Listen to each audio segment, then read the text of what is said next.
Huh. No idea why that didn't like automatically jump over right now. But hey guys, what's up? Mav here. Friday night, good Mav the Ugly as always. You might notice that we are a little early tonight. You might also notice that I don't have like all my stuff thrown together in the background. That is because I figured today we could go live and we could live watch together the current Magic previews that are happening at MagicCon Atlanta for the Spider-Man set. Because we all know how much I love Spider-Man. We all know how much I love Magic. So why don't we just go hang out over there? Of course, I'm still here to hang out with you. We'll have proper GMU later, or like after the stream is done. This is just the intro to our regular stream, right? So for now, it's already in progress. So let's just jump over to our web browser and we'll take it from there. Wow, nothing wants to work today. All right. Boom. Here we go. Let's do this. All right, let's see. Let me make sure you guys can hear everybody. Yes. So, we are watching Mark Rosewater introduce a bunch of... no, these aren't new cards. These are old cards. We've already seen these ones. But Mark Rosewater, lead designer of Magic, he's down there in the bottom right, and that's who we're hanging out with right now. And Doc, I mean, how can you not do Doc Ock? Doc Ock is such a fun villain. He has a little... And let me know audio levels, guys, and everything. I know... In this layout, this is the first time we've like watched or played something with like active audio while I'm hanging out with you guys, so let me know. Aside from that, before we get into everything, what's going on? Zero? I know it's kind of early, but like I said, we got something we can actually do and hang out for, so why not? And then of course we've got my man, you guys know him, you love him, I reference him all the time, one of my best friends, OM, how's it going, my man? Yeah, alright, let's get into this. There's more hybrid in the set. And so you'll see a bunch of hybrid cards today, and that really helps. Hybrid cards. It helps make the limited work better. So this is a good example of some of the hybrid stuff you'll be seeing. All right, next up we have... By the way, I've never heard Mark Rosewater talk, and I'm like, did you have to be that stereotypical sounding of like a nerd? Like, come on. I still like him. He's still a good designer, but basically this is new? He makes illusions, and Spider-Man never knows what's real and what's not. Illusion tokens. Design with him where he literally makes illusions. For every non-token villain on the field, you get to make an illusion token, a 3/3. That's pretty damn good. They lend themselves to cool designs. Yeah, and I love that this one it scales. Andrew, what's going on? Andrew says there was clearly some real thought that went into a lot of the Spidey cards. Between this and the Final Fantasy set, man, like these guys, corporate Hasbro Wizards aside, like the designers at Magic still love what they're doing. Also, glad to see you, Andrew. I will confess, one of the reasons I wanted to rush to go live a little earlier is not only the set reveals, but Andrew is going live at 6 to close out the Death Shroud campaign over with Chad Larson over at the Rippaverse. Go check that out when he's live, but this way I get a little bit of your time after I took up all of it yesterday. We've had Sand on a couple tokens, but we've never actually had Sandman on a card before. But Sandman, power and toughness are equal to the number of lands you control? Dude, that's going to go insane in the Chocobo deck, or in the Chocobo meta right now. The landfall meta that came out of the Final Fantasy set. Yeesh! All right, 4 of the 6 down. Let's take a look at number 5, Electro Assaulting Battery. Oh, is this all? Are they doing like all the Sinister Six right now? Is that what's happening? A shocking villain, if you will. And we did a lot of fun stuff. You don't lose unspent red mana. Interesting. Electricity. So he's a very fun card. Whenever you cast an instant or sorcery, add a red mana. This is great. Chocolina will never. She will never be a memory. She will never be a memory. I need to hunt more exciting things. And target a creature. Whenever a creature an opponent controls with the greatest power among creatures that player controlled dies, draw a card and put a 1/1 counter on. That's not bad. About how big the creature is. That really fits in the essence of who Kraven is. Yeah, that Electro is going to go bonkers with Vivi, because that you can activate Vivi's thing off of those floating mana. Because we also wanted to show off a promo card of Behold the Sinister Six. Oh! You can see it here. This is a promo version. Mark, why don't you tell the audience how... That's a fucking good card, first of all. There's 2 ways to Hold on. I'm going to check the audio levels just on my phone real quick, guys, so let me be quiet for 1 second. There's going to be a photo opportunity, and that you can get it there. Yep. The second way to get it is to be sitting in this audience right now. Oh, my God. I had to go get OM's stupid Avatar promo card at Comic-Con. I don't get anything cool. In the audience. All right. So, but if you somehow do miss it, again, yeah, Saturday, Sunday, Money, starting at 3:32 Yeah, 3:30. in the atrium photo opportunity. Okay. Well. Okay, we can actually probably stand to turn up the desktop just a little bit. You go. And we are gonna Mark's already gone? That was quick. J-Dean Comparance. Come on out, J-Dean. Come on out. J-Dean. Welcome. Oh my God! Did you guys see JD Vance did the "Did you say thank you again" thing today? J-Dean, Like, tell us, what a child! I hate that guy. Tell us about what Spider-Man means to you, all that jazz. Yeah, I am J.D. Clomparents. I am the play design lead for Magic, which means I work on cards in like the last 6 months or so, working on the balance and the final numbers. As somebody who's like trafficked in a lot of nerd circles throughout my life, for all of my life, this woman gives me like the energy of like, this is like, she's one of the she knows, she's pure geek like us. Like, I trust her with our IP. As a teenager, and I'm so excited to get to share some of the mechanics with the set with you today. Yeah, we're going to talk mechanics in this section. Where would you like to start, JD? Can you pull up Spider-Man India, please? Spider-Man India. Okay, we're going multiverse, of course. One more. Almost. All right, let's see what he's got. India with that web sling. Cast a spell.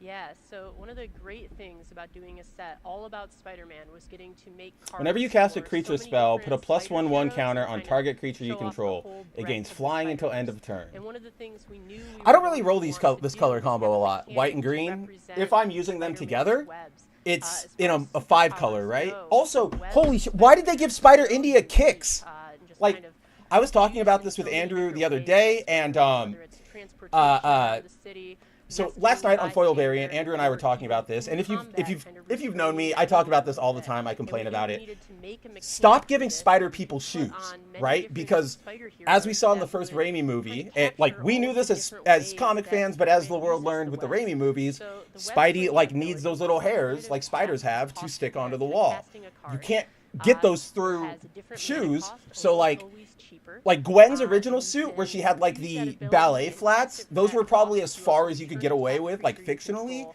But then into like your hand. Miles gets So basketball getting it down shoes, early and represents now some of that mobility, Gwen's got a bunch of like of the Chucks, and now webs, she's and got at like the same Reebok time, sneakers you're in her picking new up a outfit, creature, and now Spider using the India's webs got. to transport it back I to don't your get hand, it. where maybe Why it'll wouldn't be a you little get? bit safer, This and bothers then me you'll because be like able to Spider-Man use, India had those specific like light Nature's ability to Indian tap, where shoes. the set is I don't know. That's a chock full of bizarre different move ways here. to benefit from Um, having more creatures to play. If you take Oh yeah, yeah. the Andrew says second bro line hosting on looks the exact Spider-Man opposite of India, stereotypical you geek. can see That's kind of what I was that, getting at, right, buddy? It's like cast, that guy's trigger who you hire spells to that'll do the benefit presentation because he's good casting looking and he can and talk to transport everybody. back from But your like, if you were to say like he's your All right, designer, I'd be like, next mechanic, but then I see her and I'm like, oh yeah, this is my girl. Like I want to be her friend. Pull up the next card. Yeah, we'll talk. So Zero. costume closet Tag is that. Let's talk about that Miles mechanic. card a little later, or the Modified Miles is a costume a current little later on. I mechanic. want to talk about We've that. used it before.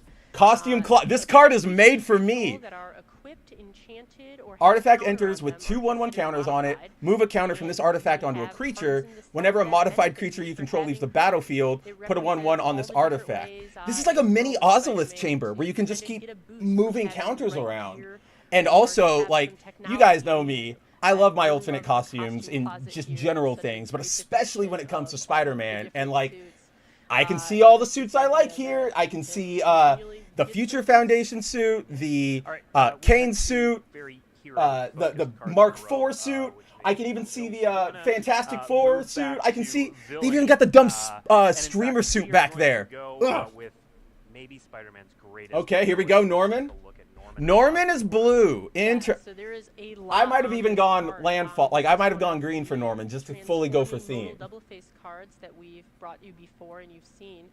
Oh, man, it's a Norman transform. Osborn here, the front side of this card is using the connive mechanic. Connive is another one of the returning mechanics in this set.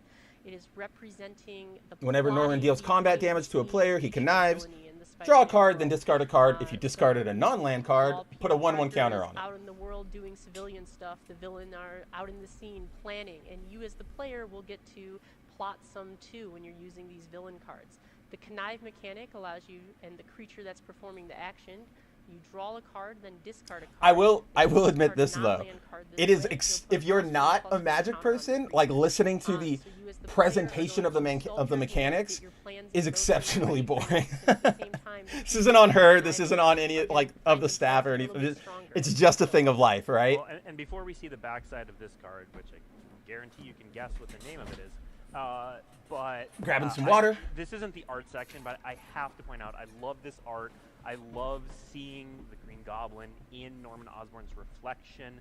There as another aspect of his personality. It's the most basic commentary, Andrew, if you're still here. The Like, backside looks like. So let's take a look. oh, I love that he saw his reflection. Like, you mean he's done ever since the movies established that? And if you guys didn't know that, that actually came from the Raimi movies. The Goblin, like, talking to Norman through, like, a mirror. He used to, like, in the Lee, Ditko, like, Conway days, he would just, like, talk to himself. Like do the old school, like, vaudeville. I'm Norman. I'm the Green Goblin. Spells you cast from your graveyard cost 2 less. Each non-land card in your Mayhem. You may cast a card from your graveyard for its Mayhem cost if you discarded this turn. And he's got that connive mechanic, so he could run it himself. Huh. I have a Ghost Rider deck right now that's all themed around like motorcycles, damnation, bad deals, all that stuff, and it's red, black, blue. So I wonder if he would work in it, but I'm not seeing in that engine specifically how he's going to work for me. Discarded that you actually want to cast, and after you attack that turn, you can transform to the Green Goblin, give that card you just discarded the Mayhem ability, and put it back into play. So just a very cool. Was really awesome to see us find a way to tie both of the villain mechanics together on this card, and the whole package turned out awesome. Well, yeah, I love the story it tells. It's Norman Osborn schemes and connives on one side, and then the Green Goblin takes advantage of the mayhem caused by those schemes on the other. It's absolutely perfect. I love it. All right. Those are the mechanics we're talking about now, which means, J.D., I'm going to swap you for Corey. Let's bring out Corey. I kind of like this little system he's got going where he keeps swapping in different like designers or whatever who work on Magic, because I think that like refreshes the crowd, doesn't let you like lull into like I'm bored, and it gives these designers some do screen time, right? Because we see Mark Rosewater all the time because he's got his Tumblr and he's super public. I don't know any of these other guys, and I'm glad to finally start seeing them. Which is how Corey makes me feel old. But yes. He just said he got into Spider-Man when the first Spider-Man movie came out. All of the Spider-Man movies really shaped what I love about superheroes. And even when I was young, I remember... Bro, younger than me. ...comic book day and walking back home with 3 different Spider-Man comics from different Spider-Man runs. Very, very cool. That's so sad. You can't do that anymore, right? Like, because comics are such a collector's thing, you can't go in and just buy random Spider-Man comics. Like, good luck. Pick 2 drafts, so give us the overview. Right, so... Oh, shit! Do you guys see that? There's a Ben art right behind them, center in that collage, kind of like we have on foil variant. Ben's right there. Show me a Ben card. This makes it faster, more fluid, a little bit more speedy and casual. The second difference is you can only what is this? Only draft with 4 players instead of 8. So it's so much more accessible. So much easier. Like a half draft? 4 people together rather than pot of 8 people together. And I try to get my like Magic pod together, even though we all live like kind of far away. But a certain someone refuses to like acknowledge me when I'm like, "Hey, should we plan something?" 7 in the queue before. OM says Ben will somehow be a mythic that costs 400. I know. I know. But look, I was good, and I passed on spending the bonkers like 60, 70 for Cloud from the last set, right? Like, sure. Well, green white is an maybe. Archetype where you're gonna find no, you got me. I got you. You take that one. This is where the web I like that city pigeon. When this creature leaves the battlefield, create a food token. That's like 1 flying bird. I like that a lot. You can collect a bunch of spider heroes and play some cards. They like the more I'm looking over here at Spider-Man India's like magic costume, if you will. They fucked it up. Like now he's like got like pants instead of like harem pants. He's got like all of his arms covered. Dude's from India. It's hot out there. Oh my god. The loveliest Friday got even more lovely. Sherry is here. What's going on, girl? Always a pleasure to see your beautiful face gracing our presence. I don't know how entertaining you'll think this is because we're just talking Magic cards, but I'm always happy to see you. of a whimsical tone with something like City Pigeon. Yeah, look at that Glizzy. This card is one of the best commons in the set because it's so powerful as a pigeon. I mean, really, it's just a good enabler. Man, that Spider India is really bad. Like, I'm upset. I'm emotionally upset at the art for that card. And it makes a hot dog on the way out, which is perfect. There better be like hot dog tokens. All right. We're not showing the food token today. That's what we like to hear. Sherry says she's wonderful. That's what we like to hear on a Friday. That's why we host this show. Let's get your guys' weekend kicking on something positive because we know the world sucks most of the time on most levels. But there's still reasons to get up out of bed in the morning, hang out with your friends, hang out with me. Remember, there are fun things to watch, read, play, all that fun stuff. We've seen Penny before. I'm really excited for her. I really like that art, so I like that card in general. Spider Suit. Oh shit! Equipped creature gets 2/2 and is a spider hero in addition to its other types. Captain America, Spider Cap, it's happening. I'm doing it. We can have Spider Mog. Mog Hero number 6 can be Spider-Man. Underrated, very strong in this archetype as well. Also 2/2 for 1. That's kind of pretty damn good. I mean, your equip cost gets up there, but if you can use like an Ethereum Sculptor or something, bring those a Bureau Headmaster. I like her a lot. Bring the cost down. Gallery of Spider-Man's iconic cast of villains come into play. This is more of a graveyard deck. You're getting some Prowler. Yeah, they're doing blue, black. You're using Connive to sculpt. I'm not a huge blue player. There's also a lot of villain. I mostly like I use like red, white, blue a lot.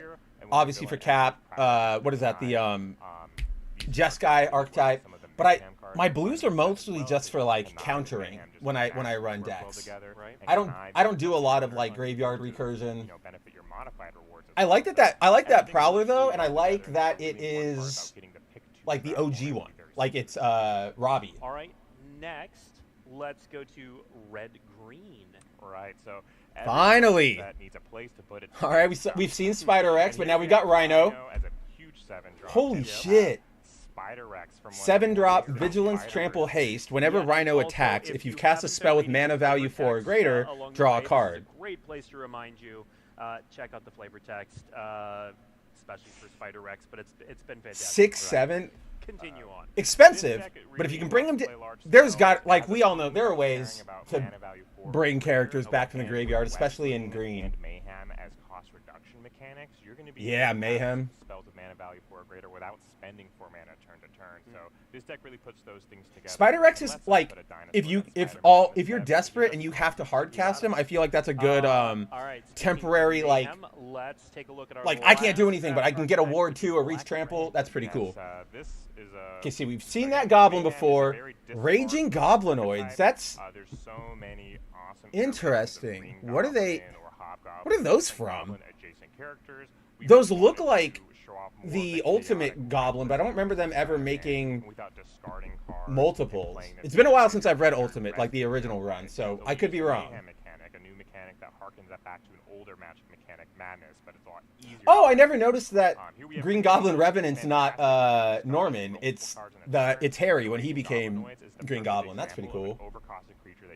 Whenever Goblin attacks, discard a card, then draw a card for each card you've discarded this turn. Earlier we showed the Pair that up with his dad, connive a lot. Here we've got Harry. There is another Green Goblin we want to show off at this point. Who's it going to be? Let's put Ultimate Green Goblin. Oh, shit! Here. Yeah! Yeah, so this is a pro. Ultimate. Talk about that in Fuck! a moment. But first, talk about this card in the Mayhem archetype. Yeah. I'm never going to get any of these cool promos. Like, Ultimate Universe, where he is a big hulking goblin. This is one of our favorite Mayhem cards. When I went to Comic-Con this past year, they were doing promos for fucking Avatar, which is the set that comes after Spider-Man. Edge of Eternities hadn't even dropped yet. But I got this because OM asked me for it. He's a big Avatar fan. I said, yeah, I'll pick it up. That was the last opportunity to get Katara, and now they're shifting into Spider mode, and I'm like, I have no opportunity to get these things. This Katara is like $125 because you can't get it. Like the last promo opportunity came and went. Later, but this promo specifically is going to be available at an event. What event? Magic presents Friendly Neighborhood Draft. That's going to be taking place at your local WPN stores September 26th through November 13th, so check with them when they're running it.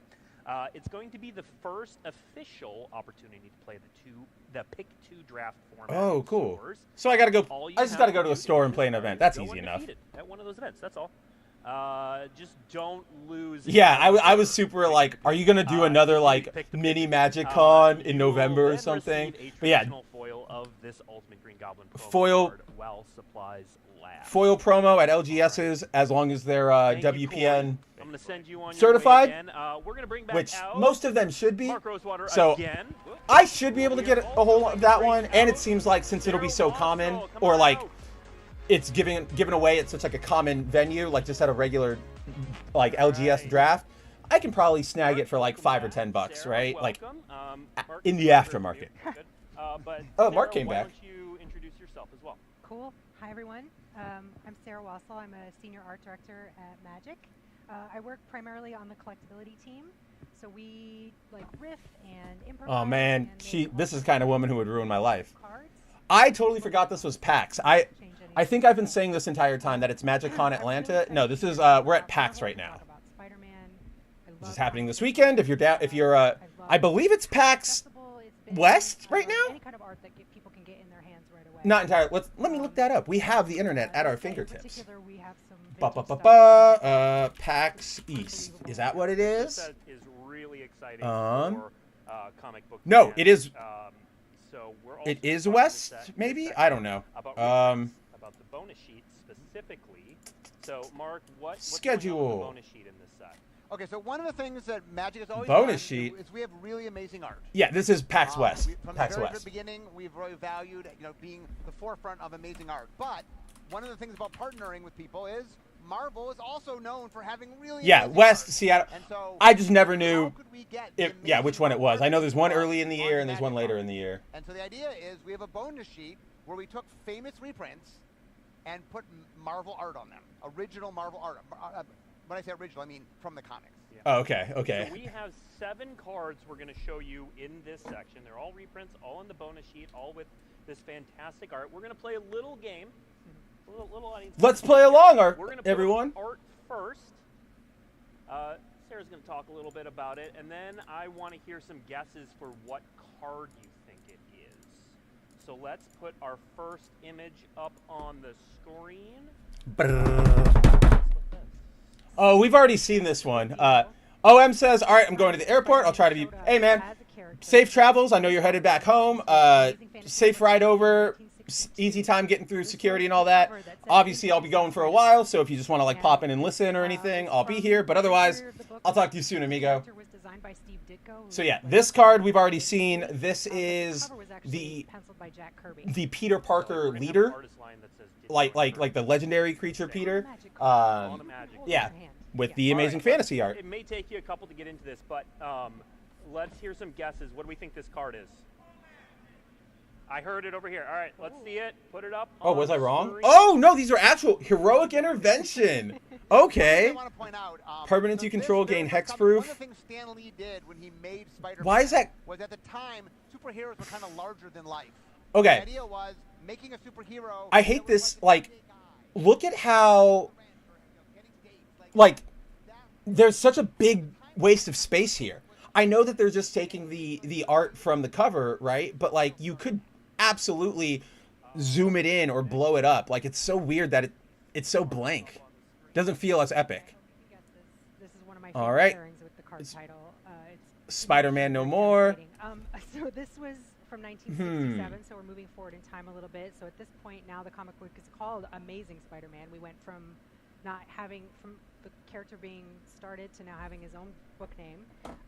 You jumped far. You went like 50 issues forward. John Romita Sr., who was the second in line of Spider-Man artists.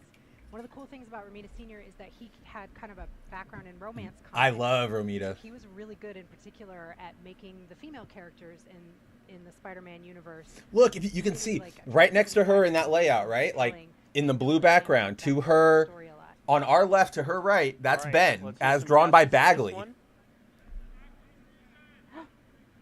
Act of treason? Okay, let's throw up. Oh, Path to Exile. That's fucking good. I like that one. Okay. Poor Spidey. Yeah, so Exile it's target from a creature. run called Spider-Man No More, where Peter Parker, it gets to him. There's so much, like, it's so hard being Spider-Man that he walks away from being Spider-Man. To exile, I guess. It's a path to exile. All right. I really like. That's really thematic. I I'd be like really that. impressed if anyone guesses it. It's fantastic. But it's less. It's a little bit more obscure than Path to Exile. Yeah. Let's hear from the. Okay, so this is going to be a Yep. tough one. You're right. But this is from Amazing Spider-Man number 55. Entrapment? 1967. That's John Romita Sr. again. I, in particular, have always loved Doc Ock's original haircut. Yeah. I know that bowl cut was like, I think for people in the 60s, they would have been like, oh, he's a nerd, Yeah. right? Like that was like a visual indication of that. But this is such Oh, a great, like super, super close-up dynamic. I always took it as like All right. I want to hear some guesses on this one. like it's just that he's such a dork, right? Like he's not just a nerd. Like he's such a loser dork. Corey, what's going on? Did I forget what time it is? I absolutely did not. We're just going a little early tonight because they're doing Magic reveals right now, so I thought we'd go live. But pleasure to have you, my brother. And it's of course it's you know what stream it is. What was this? Oh, so it's Larthos. To make an octopus that is Dr. Ock. Yeah, that makes sense. I like that. Tap All right, for this 8 next target one, which is gonna be a permanents, layup, guys. and they don't untap. We're going to keep the John Romita Sr. train going with this piece of art. Shocker. Right? This one's got to be. All right. Everyone's got to be. Tell us about this one, Sarah. Is that I blasphemous think act that's not electricity. or like Yes, it's not electricity. Yeah. Yeah. But what's this guy's name, Mark? You want to give? or him a- meteor fall? His name is the Right? Shocker. Like Shock, there you go. oh, it's just All shock. right. Duh. Okay. How did I miss that Every one? game Yeah. has a free space. When we I first like started this working one. on I Spider-Man, like the there were art a couple, on like, this one. low-hanging Holy shit. things. One was, okay, you got to make a J. Jonah Jameson that references Menace. And the other one was, we have to have a shocker with shock. With shock. So, All right, next up, this is one of my favorite pieces in the set. I know I say that a lot, but this What are we one gonna get here? What are we gonna get here? really beautiful art. So let's throw the next piece of art up on the screen. Tell us about this. Craven's Craven's Last Hunt. Let's see. That's gonna be Spoiler alert. yeah. So at this point, I think we're in the dark ages of comics. This is penciled by Mike. The Zapp, dark ages? colored by Bob McLeod. Do you mean like And thematically dark? It's Web of Spider-Man 32. I'm gonna give her that she means like Yeah, thematically dark because this is like when the 80s started Yeah, coming it's in and then It's, yep, Yeah. reanimate. The rules text basically reads like a description of the art. It's incredible. so this is from a storyline called Craven's Last Hunt. where Mark, Craven stop parodies repeat. What? Spider-Man. Hire me to host Spoiler this. alert. I know what I'm doing. But anyway, this is a really famous shot. The fact that we got to use this on Reanimated. Yep. No, it's perfect. All right. Exciting. Next up, let's see. This was a what? This was Craven's Last Hunt. Yeah. Oh, yeah. Oh, sorry. Uh, yeah, San Diego Comic-Con. So I will be one right of the back. things I we need to did was refill my water we bottle, did a but at special least saga. everybody here, And you that can one watch of the sagas magic that was shown at San presentation. Diego I'll be right Comic-Con back. Was Craven's Last Hunt. And the idea is there's so many great storylines. Sagas represent stories, and that just seemed like the perfect marriage. Yeah. You want to talk about the thing next to it? Yeah, of course. Yeah. Yeah, that's we also knew from really early on working on this set. You know, we have really like baby brainstorms at the very, very, very beginning years ago at this point. And we knew as a studio that we really wanted to try to figure out how to make magic cards look like comic book pages. And sagas were like this perfect marriage of like giving us that graphic opportunity. But as simple as this looks and as well as it's working, it did actually take a lot of work to kind of like tinker with it to get it to come out well. And the artists that we worked with here, Lanil Francis Yu and Sunny Go, both work for Marvel, have been for a long time, and they're just so good at using color and shadow to really like delineate those spaces really clearly. And each comic panel represents a different part of the story. Very cool. Yes. And we'll have another saga we're going to show off later. Yeah.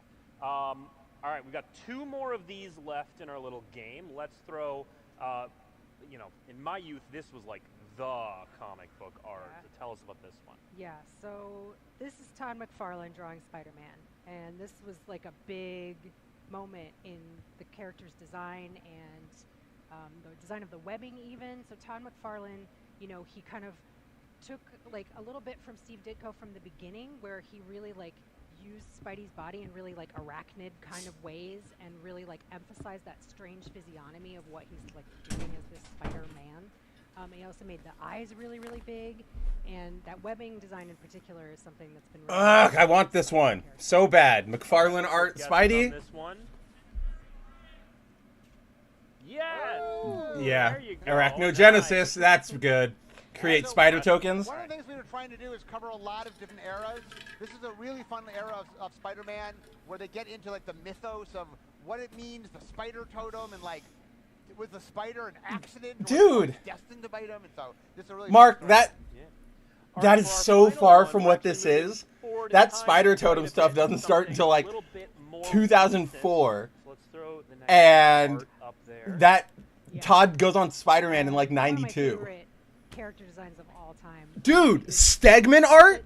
The Andrew, where are you? This looks way better. And absolute glee with this that this character. What bums me out is that like magic foiling is not as good as it could be. Pinball game in my brain. And so like it'll look But cool this in one foil, was but it could look 2021. Ryan Stegman better. is the artist here, and J.P. Meyer. and Frank What's it Martin gonna colors. reanimate the dead? No. And what could it What be? do we think this one is?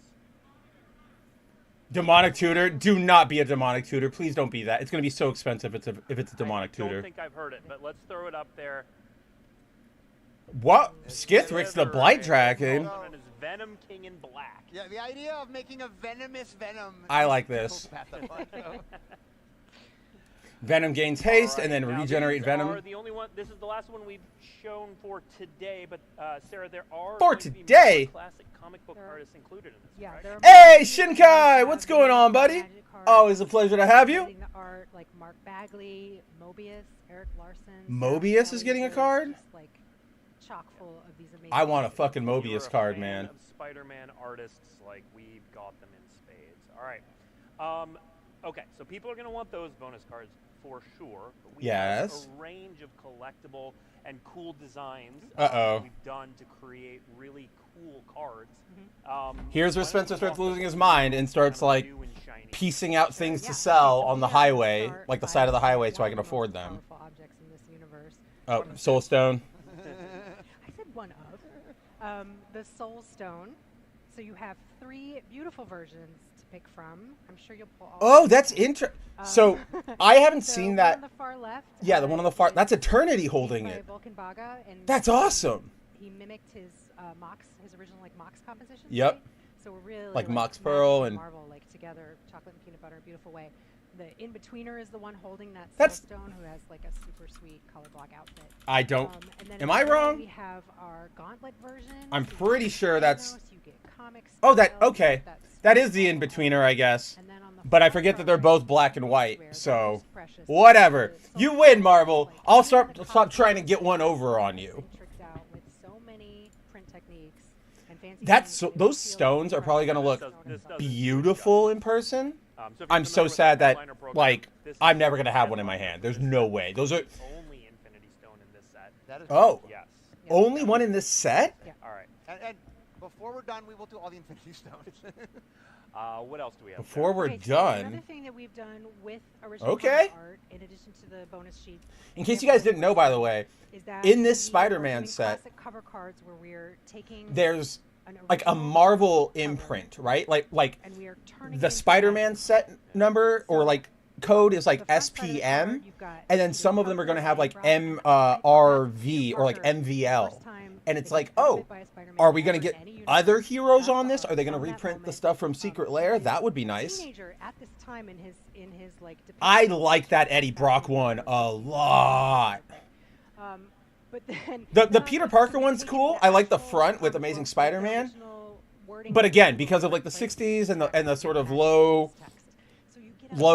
detailed art, it's just not the hottest when it's just on its own. All right, let's see the next one, the web frame.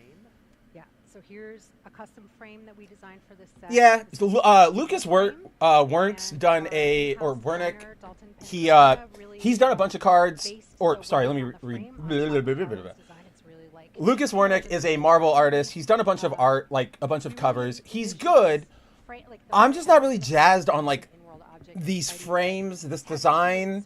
I don't know. I just I'm not behind it. Marketing overruled her, yeah. Sticky frame. That's just asking for like innuendo. Okay, What else do we have, Sarah? Yeah, and so then we have some showcase panel frames. So these are related to that saga. Yeah, that definitely looked like it was like Harry Potter art over like Spider-Man art. Show comic grids. Dude, okay, I like these ones. This is pretty cool.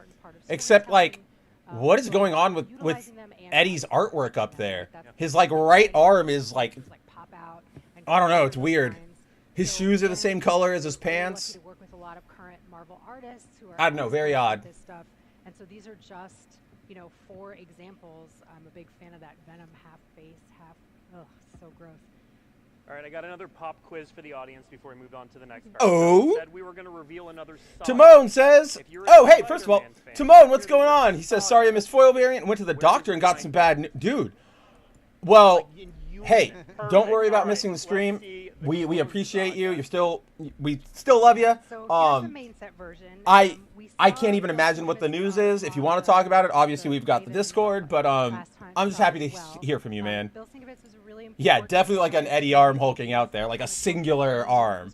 Also, we're doing it! Ben sighting! It's happening! And photorealism and really like play with the art style in a way that nobody had Let's really see. done before. Whenever you next cast a creature spell this turn, copy it, except the copy isn't legendary. Choose a card. Whenever a creature with the chosen name deals combat damage to a player, draw a card. Like another one of those perfect So you can be like Spider-Man, and then everybody's a Spider-Man, and then bat, bat, bat. Oh! Come on! A bunch of Bens? The bad guy is cloned Spider-Man. The Jackal is cloned Spider-Man.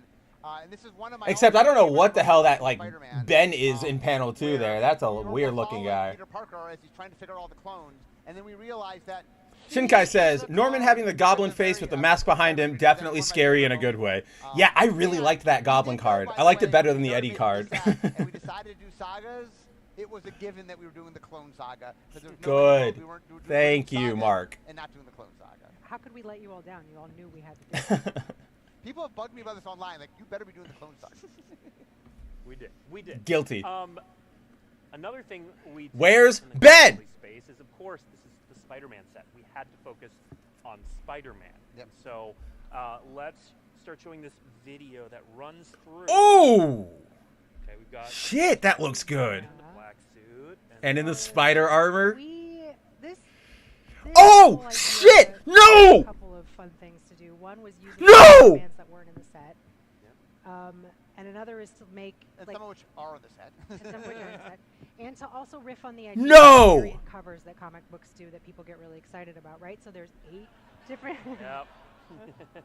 We're gonna come back to each one of Yeah, these. there's 8 different versions of these. They're all drawn by the same artist, Roberta in Granada. This is And, like, knocked it out of the park. I knew they were gonna hit me All right in the fucking Let's balls go with through this, these man. One Like, by one. So let's move to the regular Spider-Man.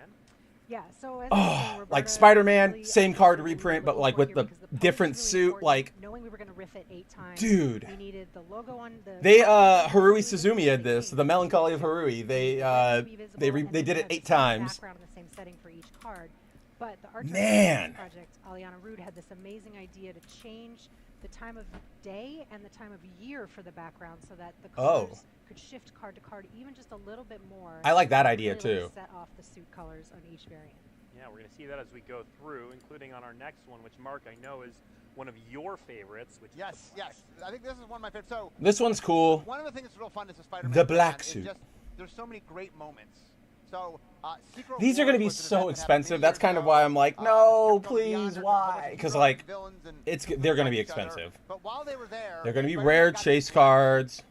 And then for quite a while, he wore the black suit, and then something was weird going on, so he decided to go get. And I'm so checked pissed. out by Reed Richards. There's a Ben And suit then in Reed there. Richards I was saw like, the Ben "It's suit. There's the Future alive." Foundation And suit. I remember that There's the blew Big Time my suit. mind. Like, So the suit would turn into Venom. That's where Venom came. I from. like That he I'm was alive. I consider myself a And little that's lucky. Spider-Man Like, rejected him, is what I made like the Venom black not suit, that Spider-Man. and I like culturally, Next up, artistically, like I think it is like the top tier, like legendary thing for art design.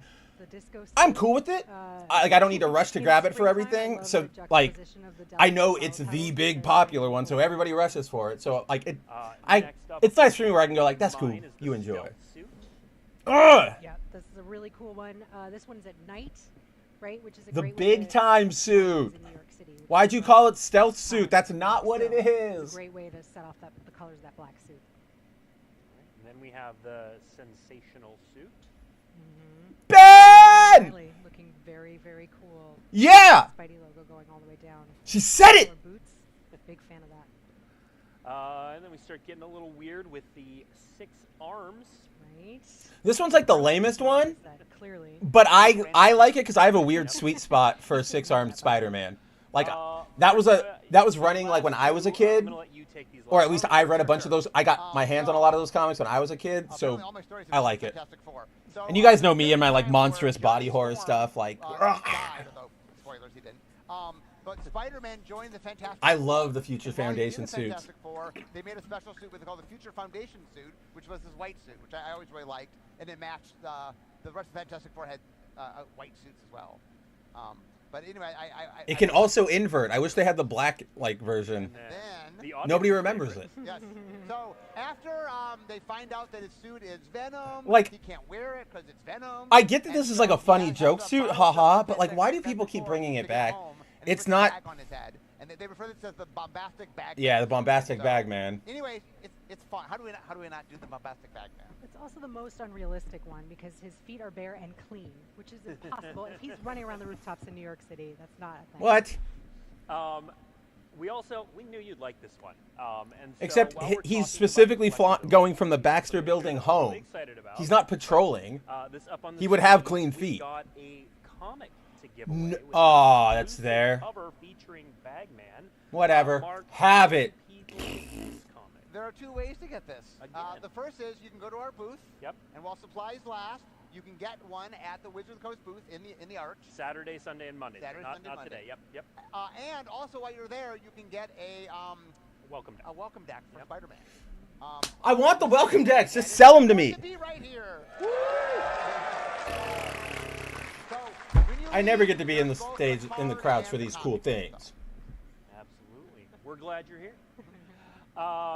You know what they gave away for the Avatar set at Comic Let's hear Con? a Like little a bit. postcard Who's print. excited for this set from Race Kidding me? so far? That's what I like to hear. Okay, so Ben. we're going to tell you how to enjoy it. We're gonna tell you when to enjoy it. So we're going to throw some dates up on the screen. Mark your calendars. The Magic the Gathering Marvel Spider-Man debut it's today. It's right now. You're here. You're watching it. That's this thing. Okay. Previews start next week. We're going to do them all week. We're going to have the full card image gallery. On the That's gonna be 5th. full set is going to be revealed on dailymtg.com again throughout the week and on September 5th. Previews are going to be available. Well, I know what we're throughout the talking about. internet at We're definitely going to talk a little bit about this next week, creators. Ben. There's an article called Where to Find Marvel Spider-Man Previews on dailymtg.com that'll let you know where all of those are going to show up.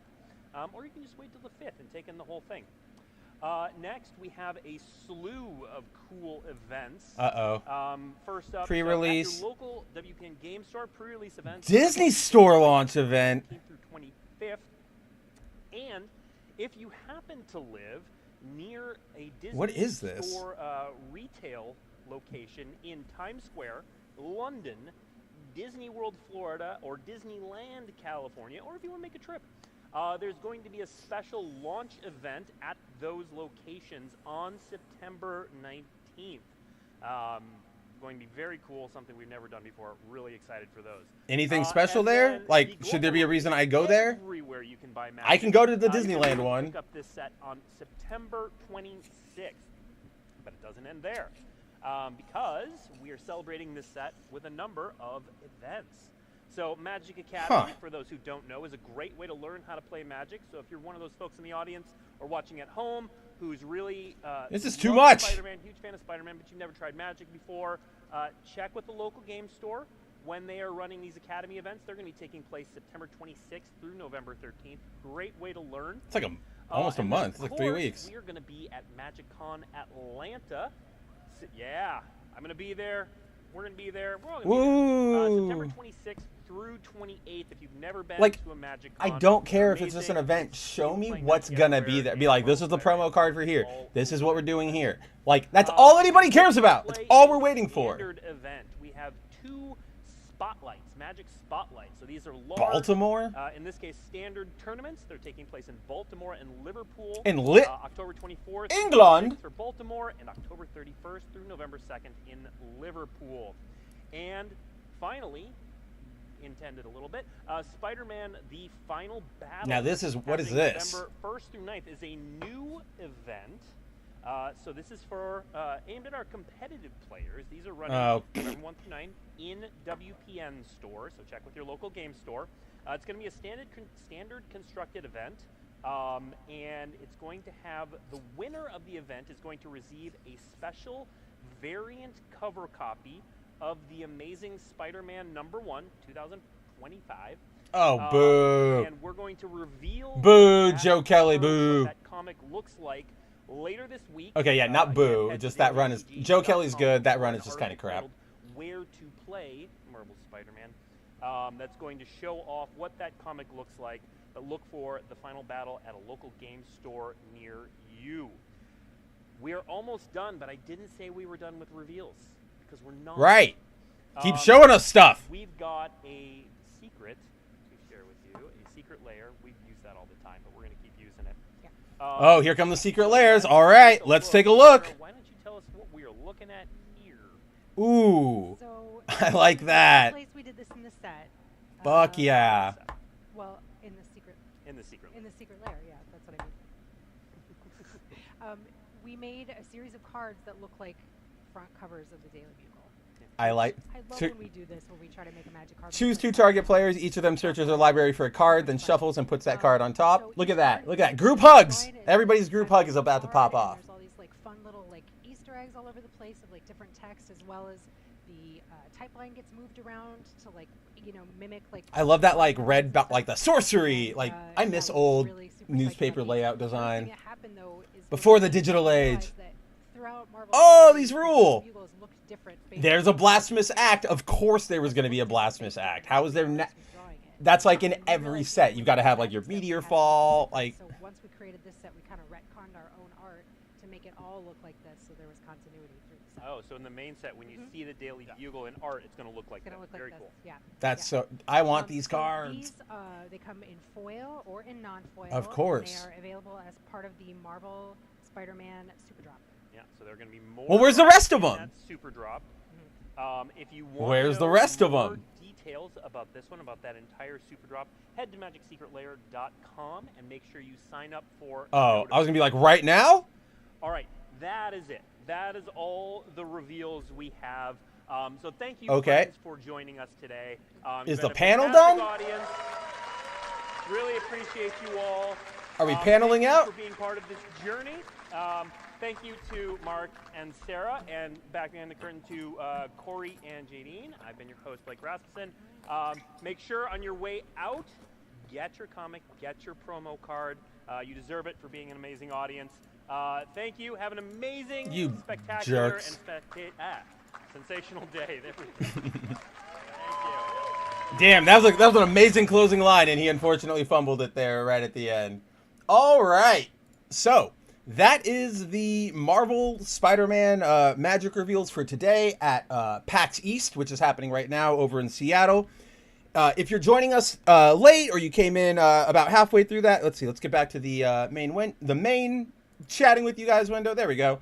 Yeah, if you're just joining us, or you're coming in a little late, I went live today because of that reveal event. You guys know me. I love Magic. I love Spider-Man. With this set, I knew there was going to be a lot of stuff to talk about because, as Andrew and I commented on a little bit earlier in the stream, right when it was starting, this set and the Magic the Gathering set, or the Magic the Gathering set, the Final Fantasy set they just did, that one in Spider-Man, you can tell that the designers and like the people who are working on these cards really, really love the property, and they know like what they're doing. They're being super respectful to it. They're making sure the cards work thematically with the game. Like, there is love and there's care poured into these cards. One of my favorite examples is always here. Let me see if I can pull it up real quick. This is the one. I'm sure you guys have heard me talk about it a lot. I always pull this one up as the example of a card that I like from the Final Fantasy set. Let's see. Jump over here. Yeah, so Zac Fair, obviously from the last Final Fantasy set. White creature. He enters with a 1/1 counter. You can sacrifice him. When you do, you can give another creature indestructible. Then you put every counter that is on him onto that creature, as well as any equipment Zac has, which is, a perfect mimic to when the end of Crisis Core, where Zac and Cloud, or not even the end of Crisis Core, just the general FF7 story, where Zac sort of gives his sword and everything to Cloud, who then takes it and runs with that identity, right? So for like the designers, they rule at this. Like there's clearly love there. I know Wizards is kind of ass right now, and I know that Hasbro is kind of major ass right now. So like there's corporate shenanigans that I super do not agree with, right? That aside, it's sort of, remember, like we always talk about, guys, credit where credit is due. We can acknowledge good and bad. Just because Hasbro and Wizards are pooping the bed, I can still at least acknowledge that like the Magic team, the card designers at least, have been pretty damn on point, and the artists and all that sort of fun stuff. So I don't even know why I was bringing that up, but yeah, that's why we went live a little earlier today. Wanted to hang out with you guys, do something a little different. But now that is out of the way, we are back. It is time for us to hang out. Let's get kicking on a regular episode of The Good, the Mad, the Ugly. Let's get back to what we normally do on our wonderful Friday evenings, which is hang out with you, talk to you about what's on your mind, give you guys some positivity in the world, some good things to look forward to on the weekend, things to read, things to play, all of that fun stuff, right? The world sucks, so let's remember that there is good stuff still around. But with that, I know we have Timon is with us, Shinkai's with us, Zero is still with us. Zero says, I like that you started early. Yeah, so question to everybody out there, and I'm glad you brought that up, Zero. I was talking with one of our viewers, Freaking Punk. You might see him in the chats, either here or in foil variant. And he messaged me last weekend because obviously we didn't have a show last week, right? And that was because I just had way too much work to do. And if I'd have held the show at our normal time, which is about 5 or 6, I would have, we would have done the show and I would have been too tired and exhausted to have actually gotten anything done. So it would have just been a spiral of things piling up. So I couldn't do it. I canceled. And so Punk messaged me a little later in the night and he was like, it might be better to just host the show earlier or on the weekend or just at another time, because a lot of us go to bed kind of early on the East Coast, and then on the West Coast, it's still a little early to have if I was going to get all my stuff done in the day, I would still have to rush and kind of be a little stressed. So he's like, why not breathe? So we'll experiment around. I actually kind of like this earlier time slot a little more too. I can have more energy. It gives me more freedom to go do things and work later on. So we'll give it a shot, Zero. That's what we're doing here this week, and we'll see if you guys like it. We'll see if the YouTube's algorithms likes it, and we'll take it from there. But let's see. Timon says, how would you make a wall with Marvel IP? Hulkbuster? What do you mean a wall? Do you mean the wall cards? Which is a card type in Magic, which are just, you drop them and they are just there to eat damage. I would do Hulkbuster is a good one. I would use Hulkbuster as one of the Titans, the Gear Hulk Titan or something, because those are already big giant mechs and you can just swap it right in. You could, for a Marvel IP, you could use the Wall. If you guys remember the gag character from a Spidey fruit pie story, a Hostess fruit pie promotional comic, way back in 72, you could use the literal Wall, and I would laugh at that a lot, and I would go, you guys know what you're doing. You could also do, I guess you could do Groot, thinking about Marvel Rivals, right? That's one of Groot's moves, is he can make a thorn wall to block damage, block you in. Oh, duh, Sue. Use Sue to make a force field. You could, what else is there? You could do something I was gonna say something. You could do like the Maker's City, where like that would take everything, but that's less of a wall and more like a location. So maybe that's a land. But yeah, Sue would be cool. Iceman would be cool. Walls, like trying to think of like psychic villains, telekinetic villains. Like my mind is really going to like Green Lantern, right? But obviously that's DC, so it's possible. I would just, yeah. Like realistically, I think we might be able to make a case for any, like, throw out a character. We could probably make a case for like making a wall card for them, right? Captain America, he's got his shield. Tony Stark, he throws up a shield generator. Or T'Challa, he throws up the Wakandan shield generator that keeps them out of view or whatever, right? Lots of things you could do there. And I'd like to see them. I just learned recently that the wall type hasn't like really been a thing since like 1992 or 7. Let me rephrase that. It's like there have been wall cards throughout the years, but the last time there was any really like relevant mechanics was way back in like 92, 97. So they just print them now. And yeah, like they're out there. Why not throw them out there? I do know I have been working on a Green Lantern deck, and I have a bunch of walls in there because it's like, you know, boom, I'm setting up the defensive perimeter. Let's see.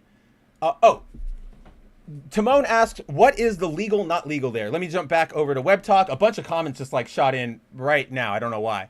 But right here, this is what Timon is talking about. He's talking about this section.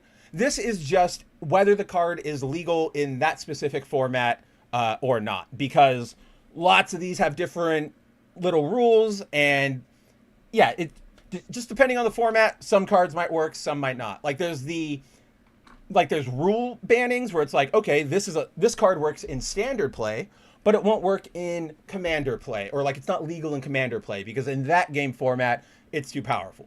And then there are ones that are like vintage, you see here, pauper, penny, historic.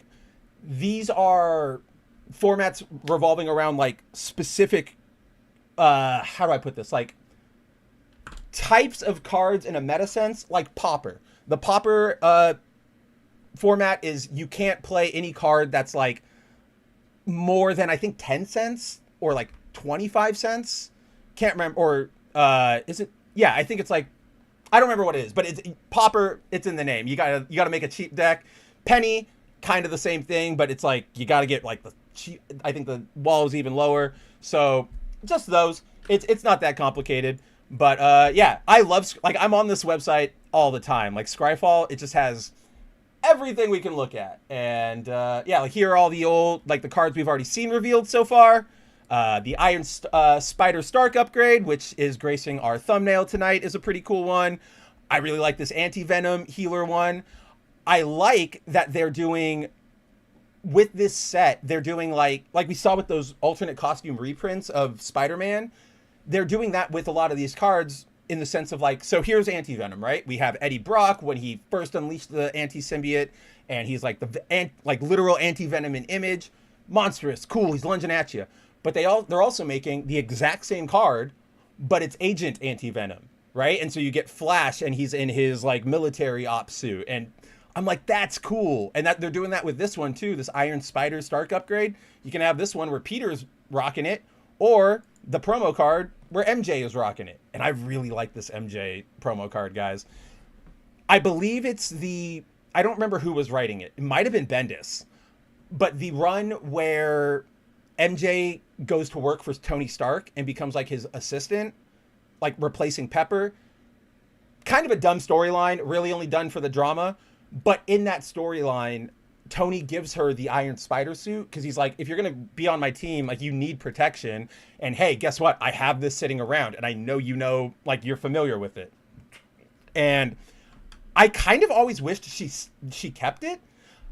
I know she's Jackpot now, and that's like, I don't like Jackpot. I don't like any of that stuff. But if you were going to keep her a hero, I was like, keep her in this suit. Like she looks good in it, and she looks good in it. It makes sense narratively. It's not, she's not fully a spider because she's still being assisted by like the Stark tech, but she's still got like her own physical experiences to go off of like she did in Spider Island. And it's just like, I love this suit. Like it's one of my top 4 Spider-Man suits. So I know I'm a little biased there, but altogether I thought like, please do that. Like bring that back. Yeah, Zero says he liked that moment, and MJ sadly said, I ain't doing this again. I know, it's a thing they always do in comic books where it's like, for example, what was it? What book is it? The like AVX, right? Like Avengers versus X-Men. We got the Phoenix 5, and that was cool. Like Emma's got Phoenix powers, Cyclops has Phoenix powers. They all went like, no, we're not gonna do that ever again. And it's like, what? That was cool. Can we explore that a little more? Nah, we're just never going to do it ever again. Shinkai says, Tony probably has warehouses of unused suits. If you go back... So I have recently been reading the Dark Avengers run, which, if you guys remember, post-Secret Invasion, because Norman Osborn saves the day during that event by delivering the specific kill shot to the Skrulls Queen Veranki, and, everybody around the world sees that on TV. He's a hero. They put him in charge of like SHIELD. He renames it into Hammer. He takes control of a bunch of villains and kind of like he does the Thunderbolts with them, but he frames them as the Avengers, right? So like he goes and he recruits Mac Gargan, the Scorpion, who has the Venom symbiote. He goes and he recruits Dakin, who is Wolverine's son. He goes and recruits Bullseye to be their Hawkeye, and gives them the same identity, same code names, and he's like, these are your Avengers now, right? Like the government is working for you. Obviously, he's a bad guy. Obviously, it all goes to shit. It's a really good run. I would highly recommend it, especially if you're in the mood for really good Sentry stuff. That's why I picked it up, because that's kind of where, after like New Avengers and his big, like, I'm ripping Sentry in half, that is his... What was I trying to say? That's like a lot of where his story unfolds. Fair warning, there is a bit where they reveal that like the Void is a separate like ancient demonic entity, like space demon entity, and it like the part that makes me roll my eyes is that they say that the Void is the same entity as the Angel of Death that went down on the on Egypt in the Old Testament, right, and killed all of the firstborn. And it's just like, you're trying too hard there, Bendis. Like, come on. I'm a big fan of when the Sentry is or the Void is Sentry. I don't like when they're two separate entities. I think that takes away a lot of the drama, because then Bob can go, oh, that wasn't me. And everybody can go like, oh yeah, none of that was you. It was the evil guy. It was essentially your symbiote. And I'm like, come on, don't cop out like that. But anyway, in that storyline, the first thing he does, Shinkai, to your point, is, he takes over everything. He installs his new Avengers. And then he goes like the first issue ends with him walking into Tony's like armory. And he's like, well, I better make myself at home. And then you go a couple issues later, he's like having a breakdown, and we see him like freaking out inside that lab, and all of the armors are like goblinized. And so, to your point, yes, Tony definitely has a warehouse full of unused suits. That was also one of my favorite things from the Iron Man 3 movie, was that final like jumping through suits final fight. That was some really cool shit, like 400%. Yeah, Timon, yes, of course. Web wall. Why didn't I think of that one? That one's so easy. Just flip, and done. You can't get through. And then, yeah, Zero's right. Yeah, wall creatures, they can't attack. That's really all it is. I mean, they can't attack. Like, you can't tap them to attack. So, okay, what am I trying to say? Walls generally have, like, a 0... like attack, like power, and they have like a high toughness, because that's the point. They're there to block. They can't attack, like Zero said. I know that it sounds like you should just go, well, if they don't have any like attacking power, why would you attack with them anyway? Like, so why is that even a rule? With Magic, there are so many different like trigger points, and like if this creature is attacking, yada yada blah blah blah blah blah blah blah. So I like, yeah, I get why walls have that, but they haven't really done anything with it. But there's like 3 scenarios where something can happen where you need that descriptor. I like that Timon. Web wall can block flying creatures. I was actually kind of bummed about that. Not too many of the spiders like have reach, right? Like here's that spectacular Spider-Man we saw that comes in a bunch of different variants. He's got flash, which is cool because that means you can just play him whenever from your hand. But where's reach, which lets you just hit flying enemies? I mean, this one is this. I pulled up like one of the worst Spider-Mans I could have used for that example because you can tap this one to give it flying, and then it can block and attack flyings. But still, my point stands. Also, I didn't see this promo card. I like this. That's by, yep, I knew it. That's Julian Tedesco. He's a very prominent comic book artist right now. He mainly does covers over at DC. If you guys follow me on social media, I know a lot of the guys who are chatting with me right now, you all do. I see you guys who are just listening, and I see you in the VOD after the show's live. Feel free to follow me. Feel free to see what's going on. But you'll know his work from the recent string of Wonder Woman covers he's done, where he's done a bunch of different painting versions.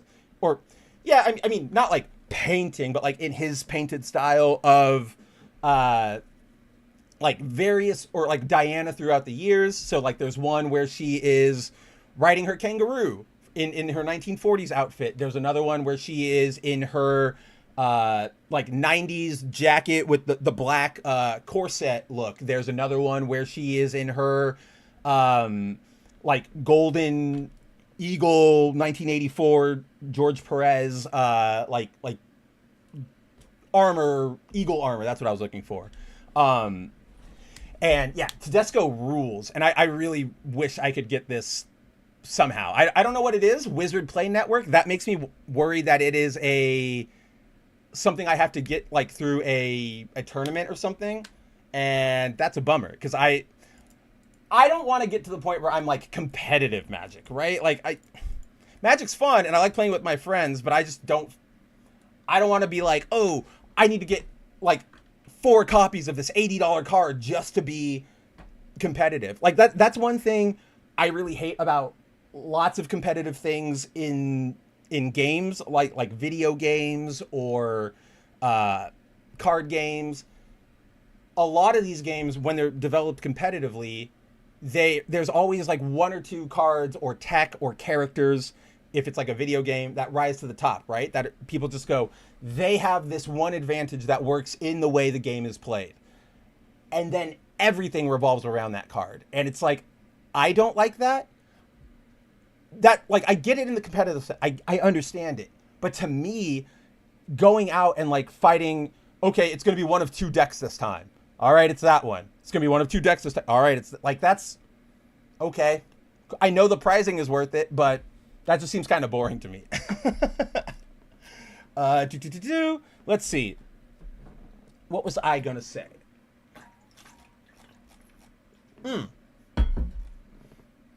That's right. Give me 1 second. I've got to hand something off to my sister. Give me 1 second.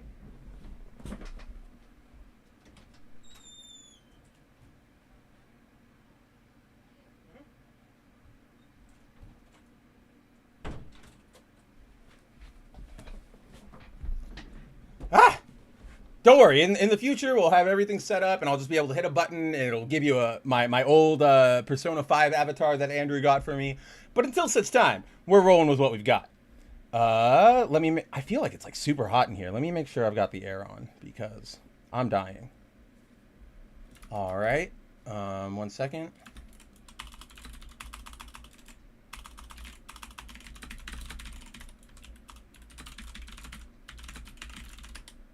All right. We are. Let's see. Where were we? What was it that I was trying to pull out and show? Oh yeah, this card.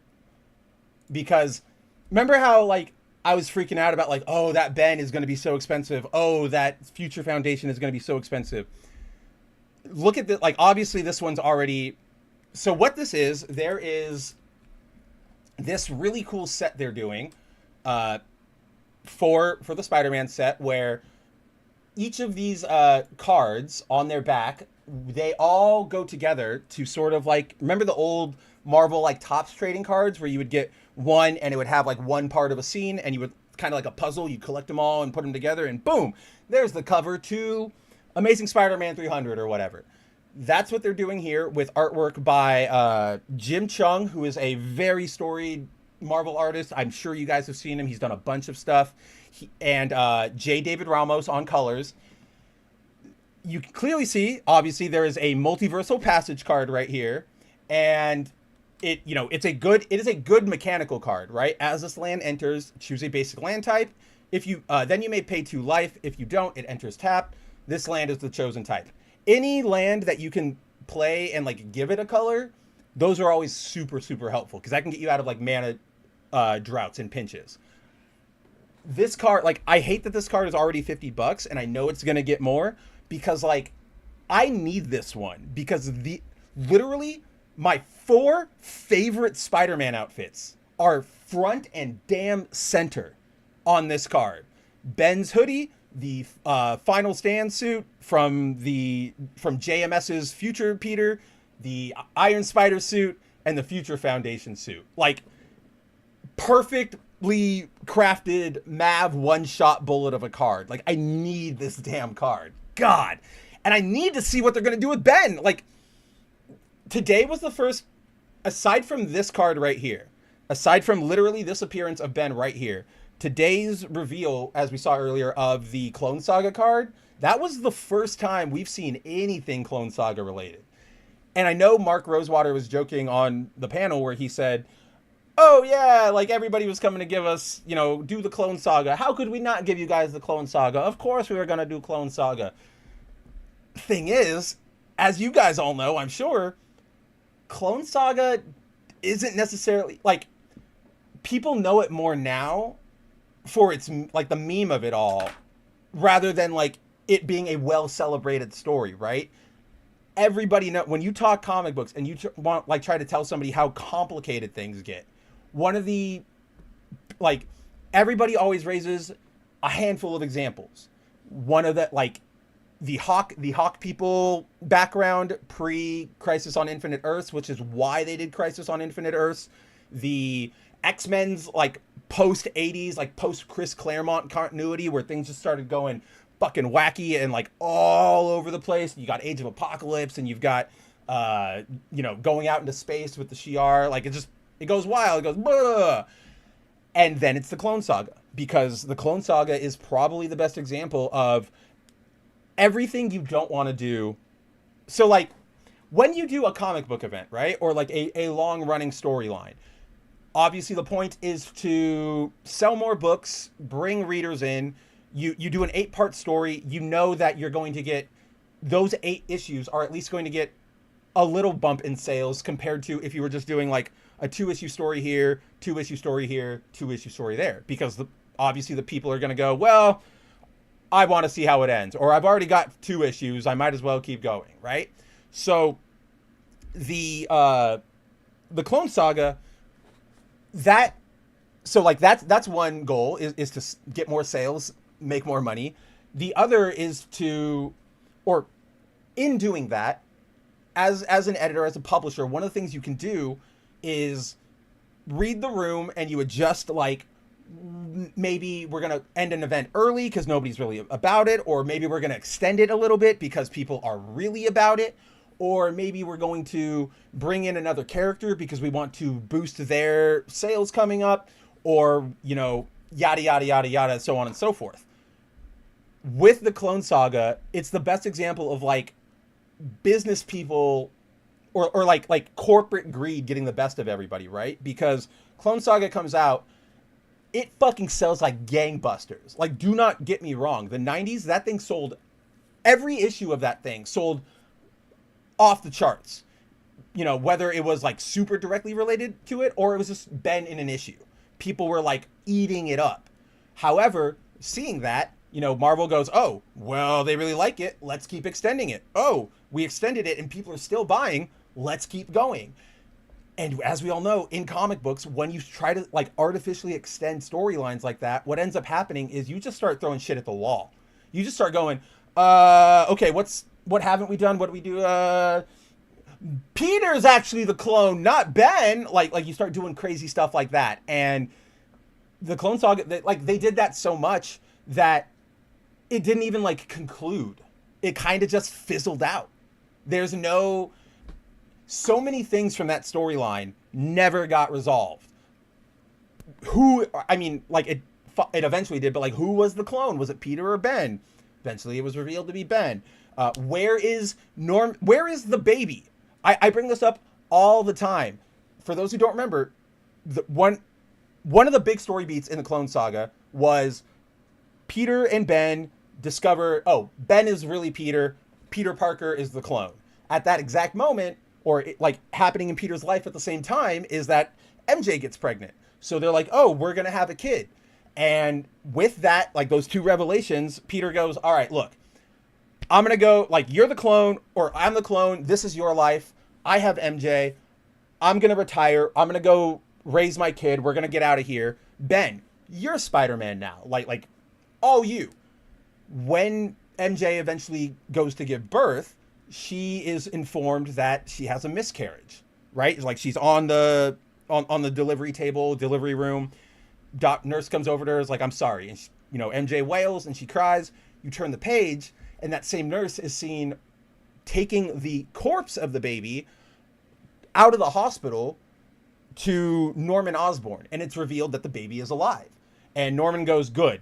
I want you to deal with that baby, right? He implies, I want you to kill it. That's all we ever see. There's no on-screen confirmation that the baby dies. The last we ever see of the baby and this nurse is they're getting into a car. There's no indication of where they're going, what they're doing, just getting in a car. That baby could still theoretically be alive out there, and nobody wants to talk about it. Mayday Parker could just show up tomorrow and be like, oh yeah, I'm 13 years old. Hi, I have spider powers. So, and then there's Judas Traveler, right? If you guys remember the villain Judas Traveler, he was introduced as this mysterious, omniscient, I know everything about you, Peter. I can walk through the walls of reality. Only I can tell you what is really happening. He disappeared. He literally shows up in an issue. He was a big villain. He shows up in an issue and he says all right, it's time to connect. I got to find one more thing and then it's time to commence the plan. Walks through a portal out, gone. That's 1998 and he is just gone. Nobody ever addresses it again. Nobody brings him up again. He gets dropped from every single Spider-Man group shot or whatever, right? Marvel memory holes him. In fact, I was actually impressed, and I've talked about this before, during the Krakoa War, right? When the Krakoa storyline was coming to an end and the X-Men were taking their final fight to Orchis. That's I forget which writer it was, but somebody had in their tie-in an Orchis command ship being run by Judas Traveler. And I was like, holy shit, somebody remembers. But they didn't even again, I think that writer understood the joke and the meme because they didn't address anything. They just launched right into okay, Judas is here. This is the guy who's working there. All that is to say, I didn't know if we were actually going to get any Clone Saga stuff, right? I mean, yeah, this is all we saw so far before today. And it's okay, we got Ben, but it's as part of this multiversal thing. It's not where's Kane? Where is the Jackal himself? We didn't see any of those. So I am glad that we are finally, we've got confirmation that the Clone Saga is coming down the pipe. That means Ben, that means Kane. And I want Kane in his shredded up, weird web outfit with the pink cape. That's what I want. Shinkai says, since there was a Thwip card, should there be a Snicked card? Oh, I absolutely think there should be a Snicked card. Where is that Thwip? Yeah, right. Yeah, there it is. Thwip. I definitely think there should be a Snicked anybody else who has like a unique sound effect. I can't think of anybody really off the top of my head aside from those two, but I would always definitely lean into that. Like definitely, if I were to make like a Snicked card, it would be like an instant. It would be like this: target creature gains, let's say, plus 3/3, right? Like so, 3 claws on each hand. 3/3, 3/3 double strike until end of turn, and if it dies, you can regenerate it. Super powerful one. Maybe make it like a 3 or 4 cost, but I think there's like really cool things you could do with that one. I'm sure at some point they are going to do all of Marvel because so this is actually the first technical part or the second release of a Marvel Magic crossover, with the first one being the Secret Lair drop, which I can actually find that here. I told you guys I'm a master at how to run through this.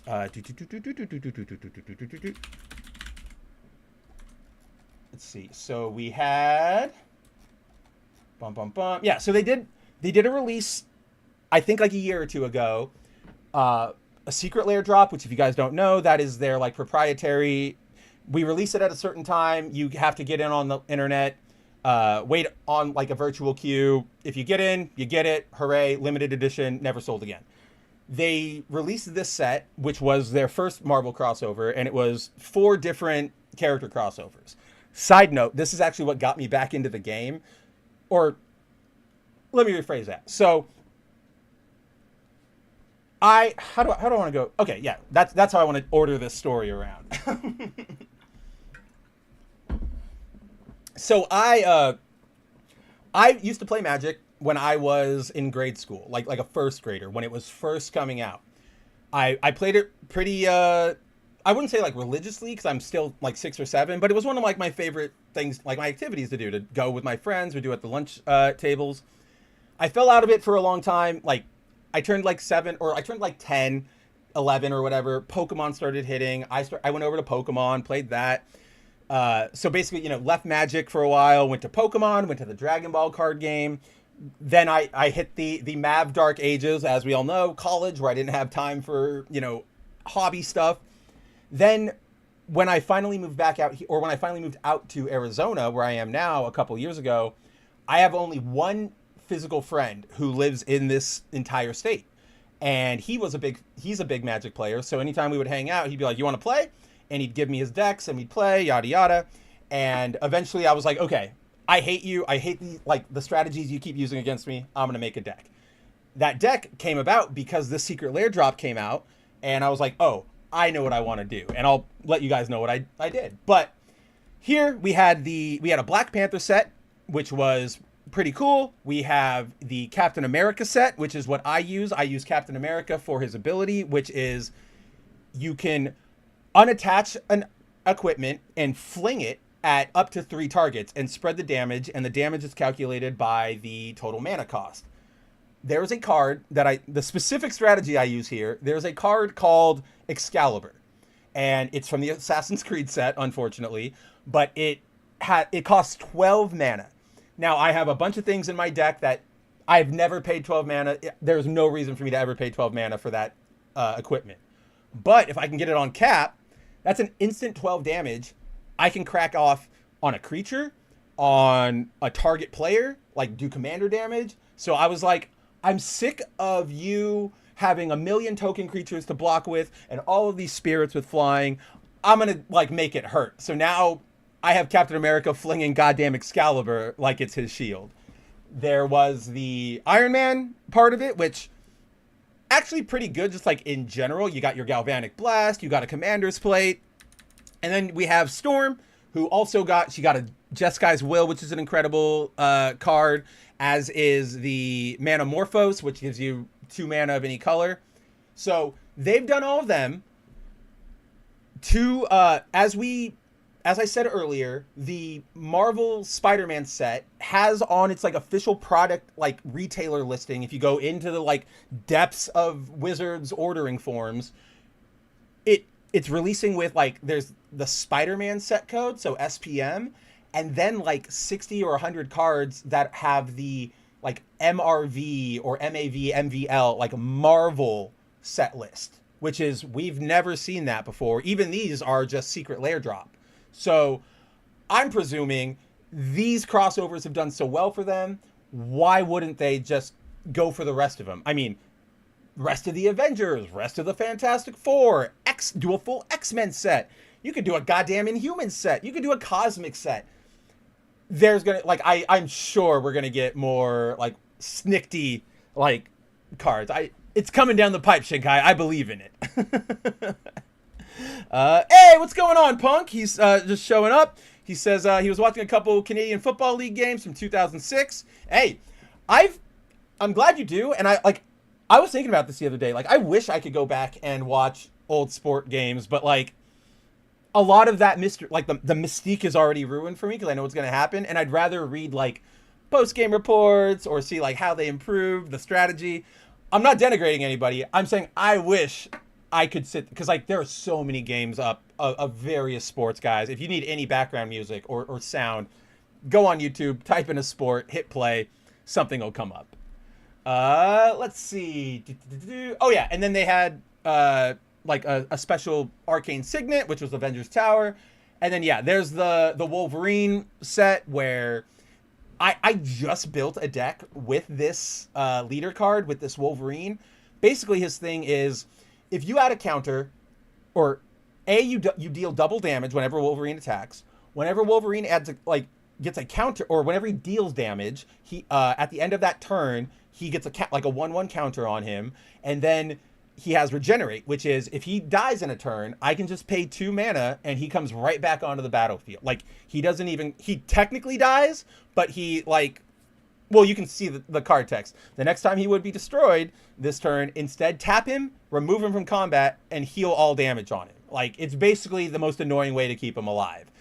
I paired that with I really only do decks by theme. I really don't go for, like, I want this strategy or I want to win. Like, I go, what's going to be goofy? What's going to bring me the most smiles playing my deck? So I did the Wolverine deck based on, like, Wolverine, so, like, beasts and fighting and all that sort of stuff, and Phoenixes because of Phoenix. I am like sitting, like, I feel like I'm, like, looking at, like, the button in front of me, like the Doomsday button, because I could potentially turn that deck into a Chocobo Landfall deck, which is currently the scariest thing on the fucking planet in Magic.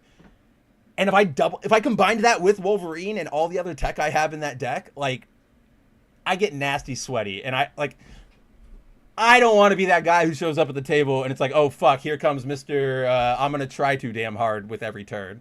By the way, Zero, if you're still here, I know you're not the biggest fan of her in her Wolverine identity, but we do have a Laura card. Rest assured, buddy, like, when I pulled this, or when I saw it, I was like, oh shit, check that out. I gotta let Zero know. Don't know if I ever did, but I'm doing it now. So we're probably gonna get a bunch of more of those as the years go by. So that is kind of like the biggest topic that is revolving around the nerd sphere this week, which is actually Magic the Gathering. And earlier this week and at the end of last week, Mark Rosewater was on Tumblr. He has a personal Tumblr blog where he answers fan questions a lot. It's really, like, nice. It's really helpful. Anytime you can have sort of that constant, direct pipeline to somebody who's like an actual designer who understands everything that's going on, it's amazing for, like, community goodwill and just fostering a community. He went out recently. A lot of people have been asking him, like, or let me rephrase this. Last week, somebody asked him, like, hey, is there any consideration to slowing down the speed of product releases? Because right now, guys, Magic is, like, snapping fast, right? Like, it is going. At right now, the rate of Magic sets is one barely every 2 months. Like, 2 months is, like, the longest we've gone in between sets. In between sets, though, we also get, you know, special set releases or re-releases or secret lair drops, all of which add things to the game or change mechanics and yada yada. And then just, you know, financially, so aside from, the game is ever rotating, so it's really hard to, like, oh, I'm going to go invest and buy this deck. Oh, the deck I spent, let's say, like $50 on because there's a new set out that completely blew it up. Now it's only worth $20. That fucking sucks. Like, why would I can't believe all the money I objectively lost money on this exchange. Nobody wants that. And then nobody, like, a lot of people are, and I'm one of them, there's just like no time right now for these sets to breathe. So, for example, there was the Aether Drift set that came out in the like middle of this year around summer, right? Or no, like way like winter, like early spring, winter. Aether Drift comes out. Right on the heels of Aether Drift, they like right when Aether Drift drops, like the next like 2 weeks later, they start previewing the Final Fantasy set. Okay, weird. That's a little fast. Final Fantasy set drops. They start previewing Spider-Man, and then before the next set, Edge of Eternities drops, they start doing more previews for Spider-Man and like actually unveiling the avatar cards and all of those mechanics. So there was like a 2-day period where you could like fully sit and enjoy the new Edge of Eternity set before going like, oh shit, what's coming down the pipeline now? Right? Like we're already in the middle of Avatar previews and we just got our halfway preview for Spider-Man. That's kind of like, that's fucking bonkers.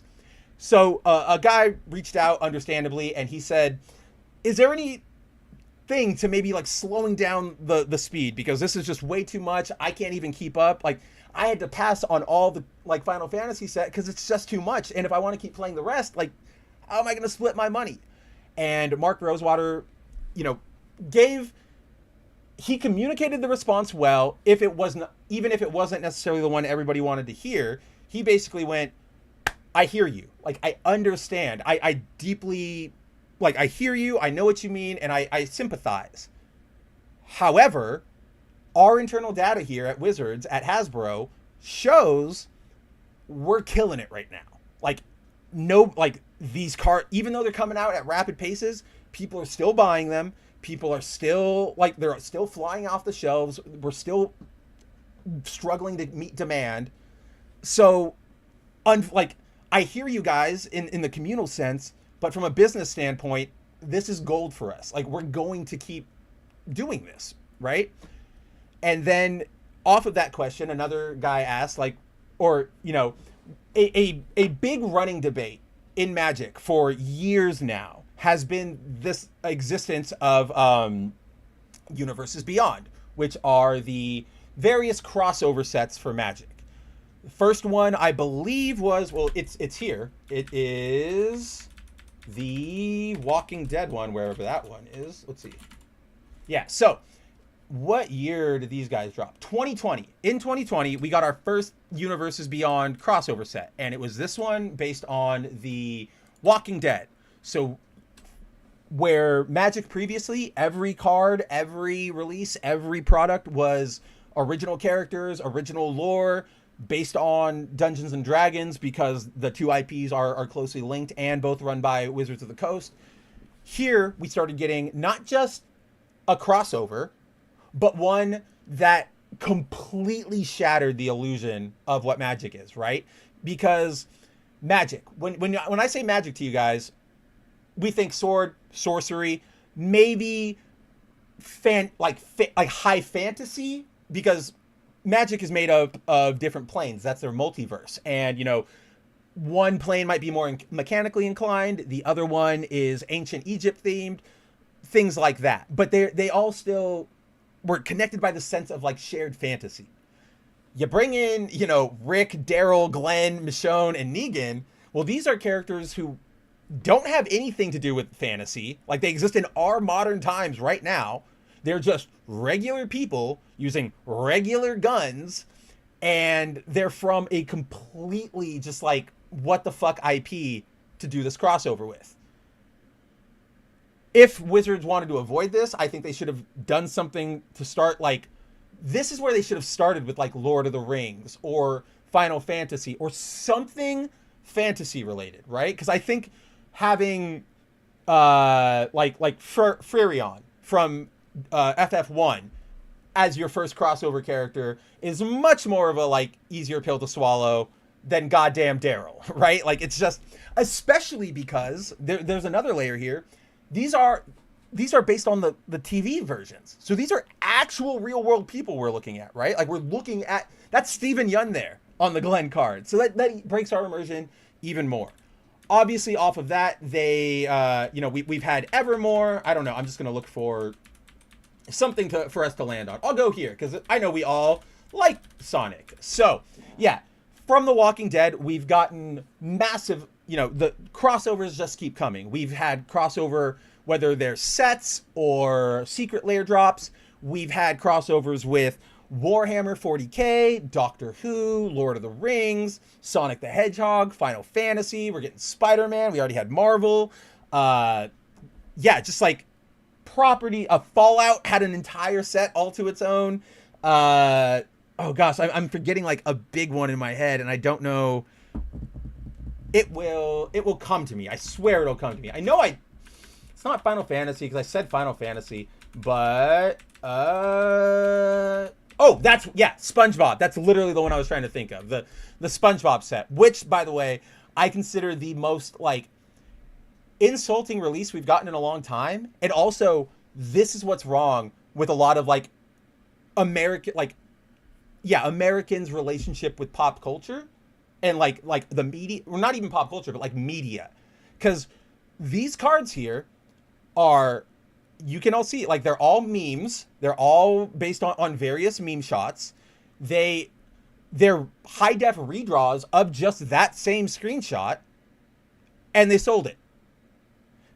Like for example, all those Spider-Man cards we were looking at, they had original art. Same with the Final Fantasy cards. Even those Sonic cards we were just looking at, these are all original drawings by, Evan Stanley, Tracy Yardley, Spaz does like a couple card arts. So like, you won't find that Amy or that Knuckles in a comic or anywhere else. But those SpongeBob ones are just like memes. So it's just, to me, it represents that really shit like phenomena of like, a lot of people are seal clappers. And so they'll go, oh yeah, look, it's the meme. And people will sell them that.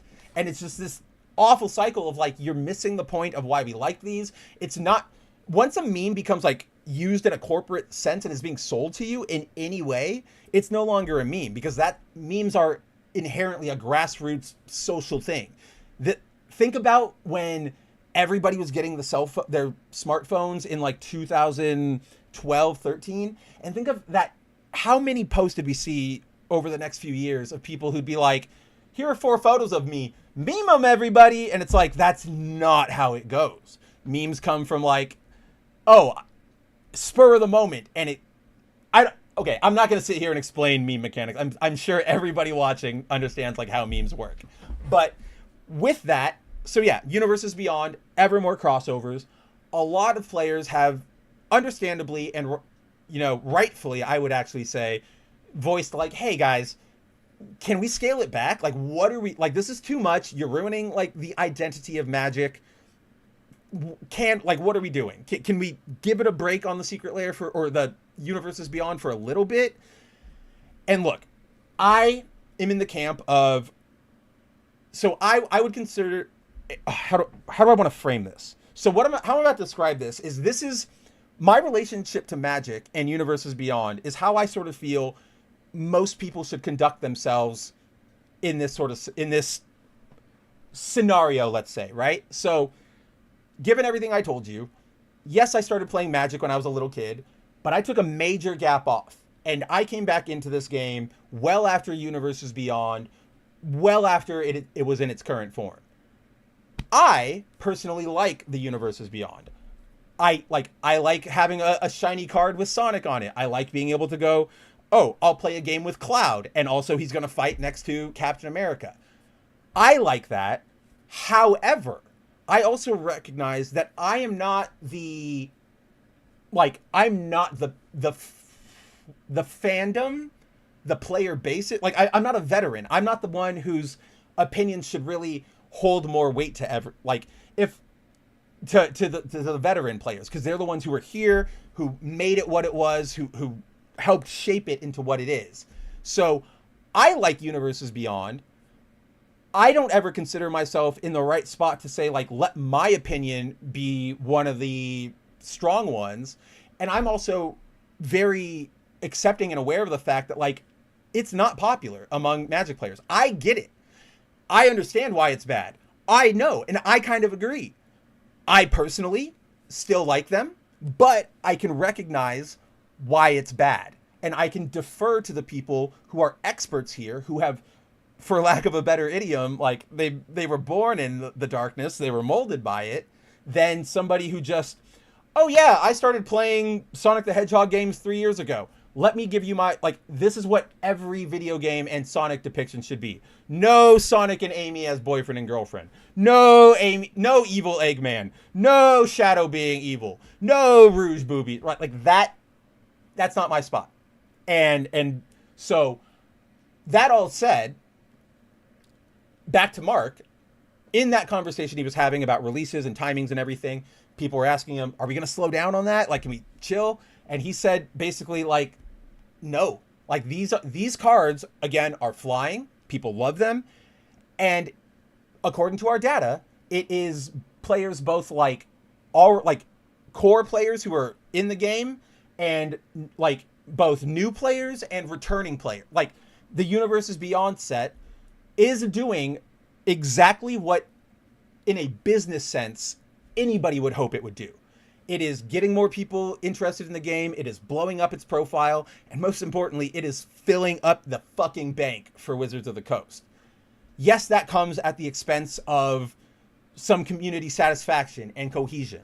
That's always a really fine line a lot of companies have to walk. And there is no one-size-fits-all solution. Again, I already gave my credit to Mark for at least having one arm to be able to talk directly to Wizards and get this information, even if we do have to just sort of, to an extent, trust him at his word. You guys know me. I would personally love to see, like, the hard data, like, show me what exactly you're referencing, because maybe you're giving it a spin. Maybe you're not telling me everything.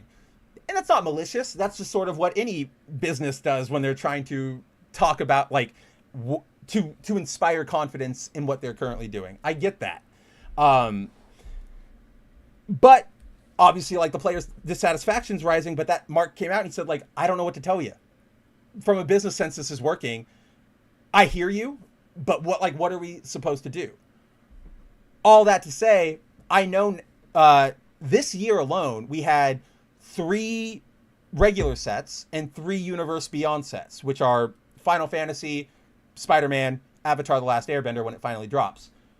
If they keep that up for the next year, we're going to start, like, there's an endless pool of, like, these franchises they can pull from. I mean, we already talked about, they've got everything in Marvel's stable. You could do a full X-Men set. You could do a full Avengers set. You've already done Spider-Man.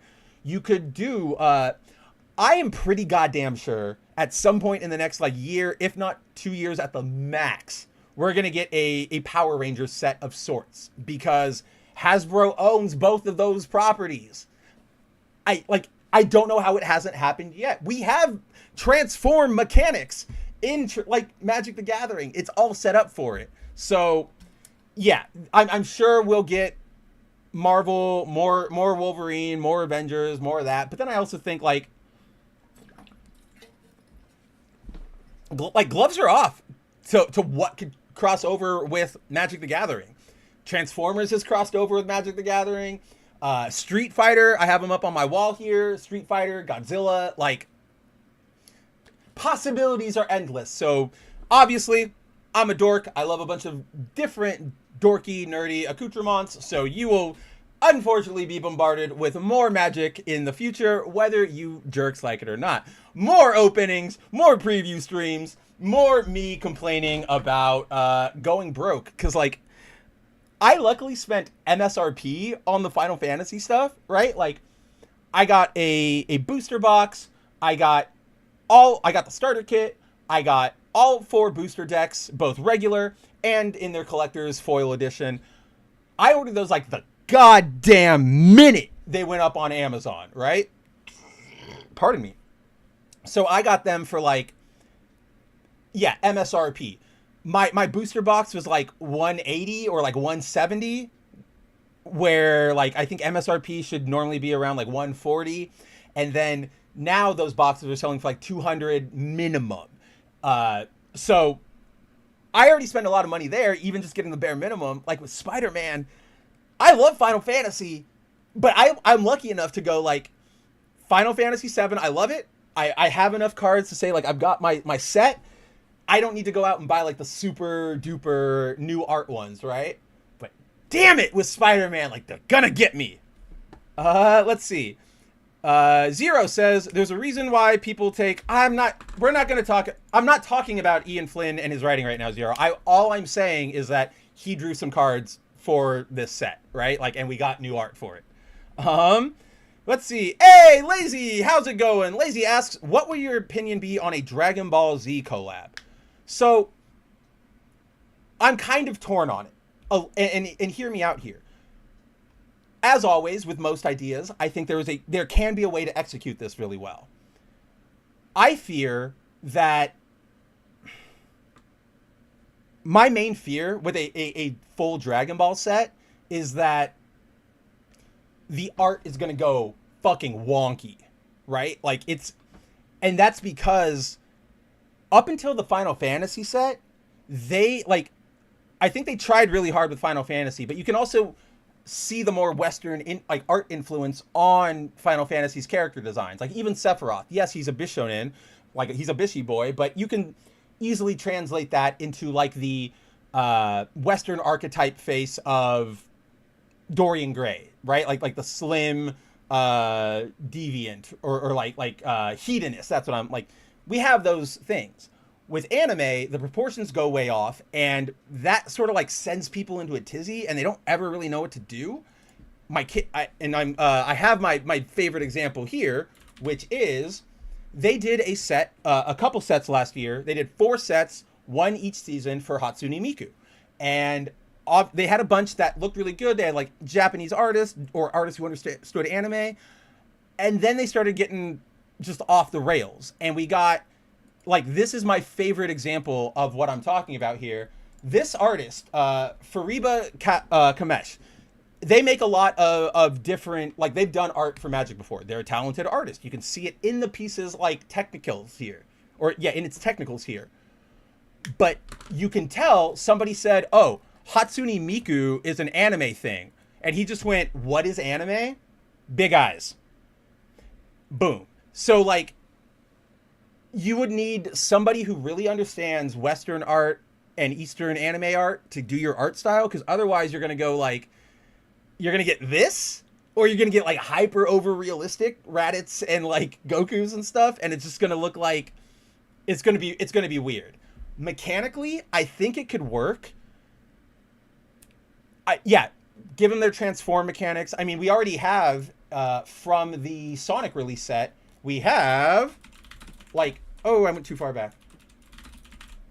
Yeah, we already have this Super State from the Sonic set, which turns you into a Super Saiyan or like into Super Sonic. It's an enchantment. It's an aura. Mwah. Works thematically perfectly right there.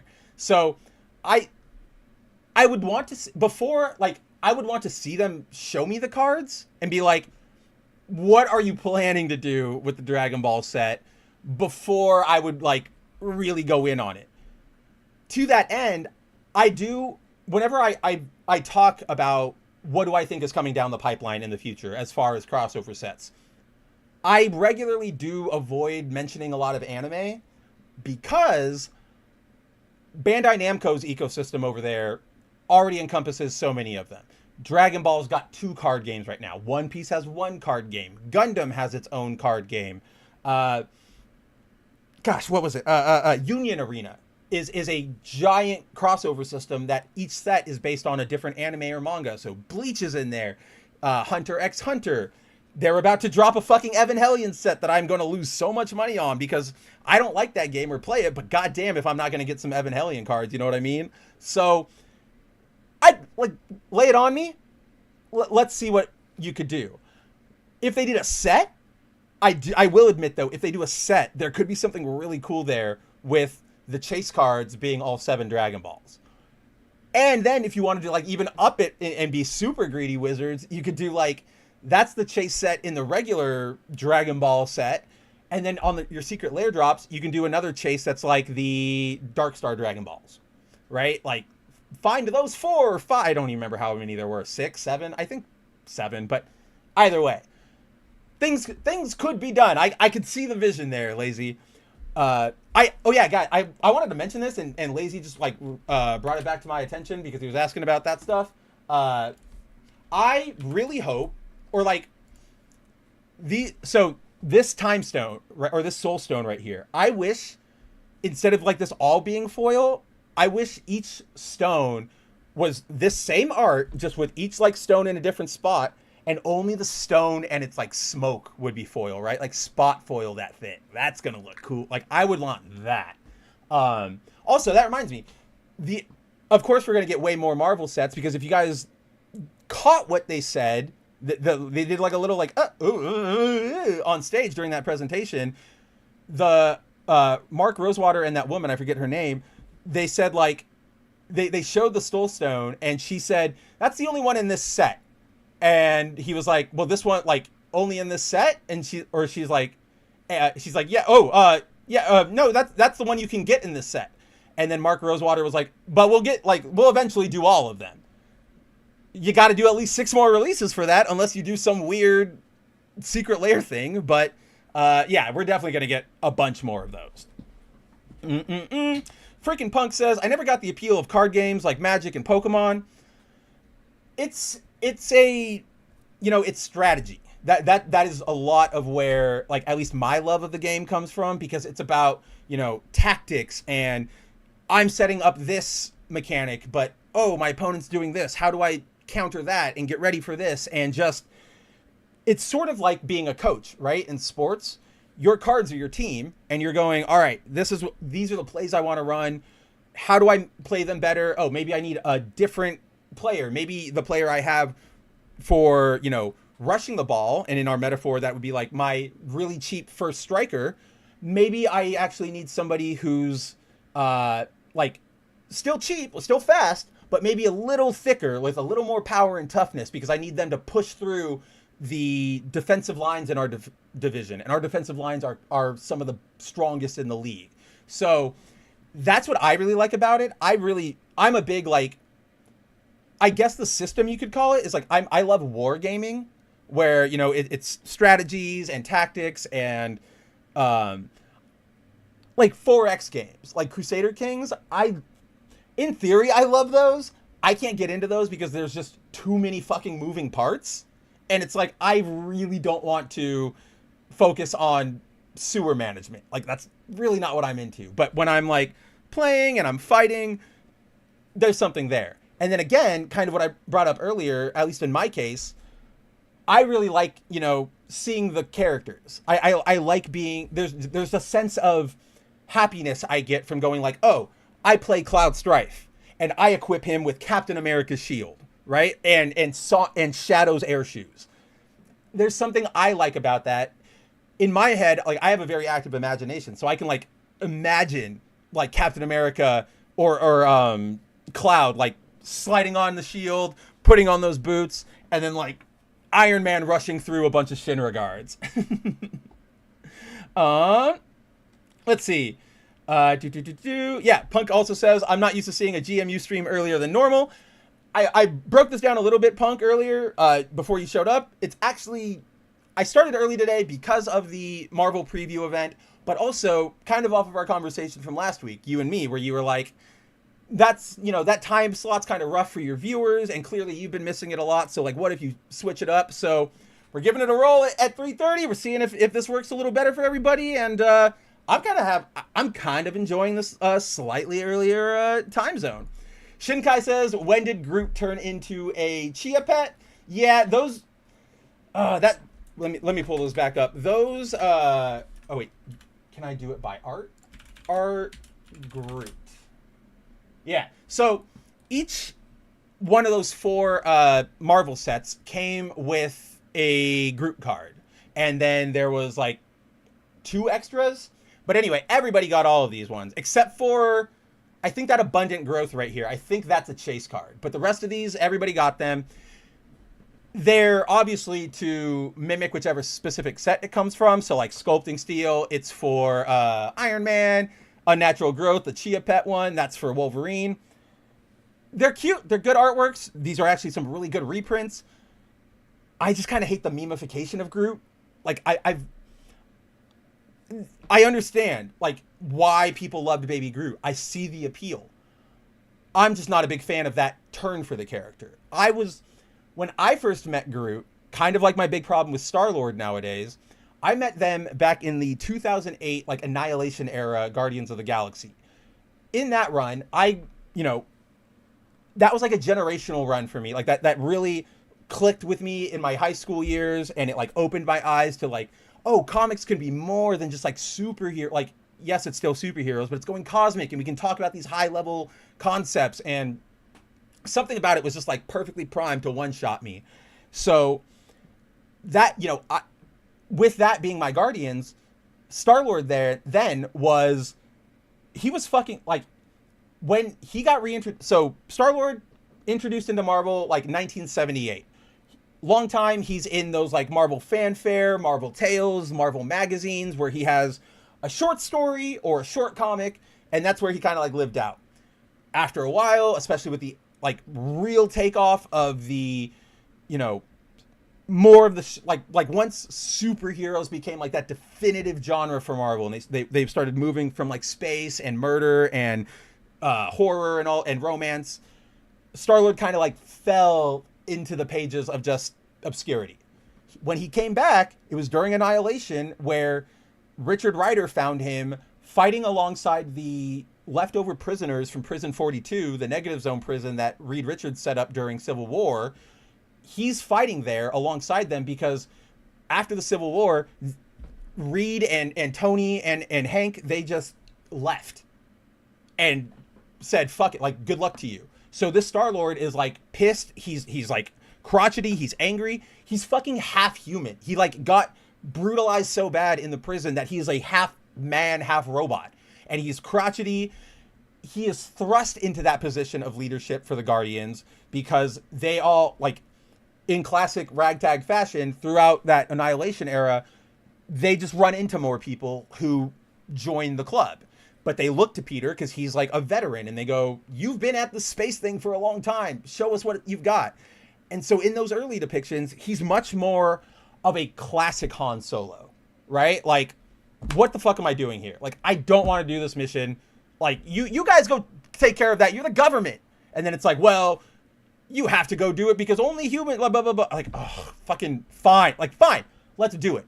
And then, he wouldn't deal with anybody's shit. He was just kind of tired.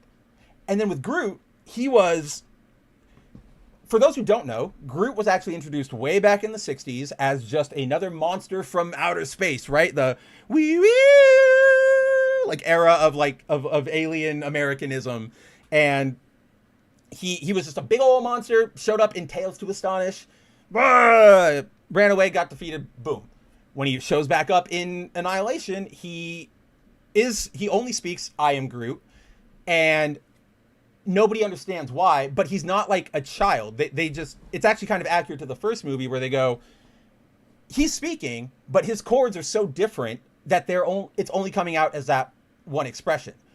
But Groot, once they like met up with Cosmo and Cosmo started like telepathically linking him in, Groot was like an old king, right? Like he's like, think of the depictions of Thor we see in lots of like future timelines where he's like, he took over for Odin and he's like a benevolent king and it's like peacetime and he's like sort of just like hanging out.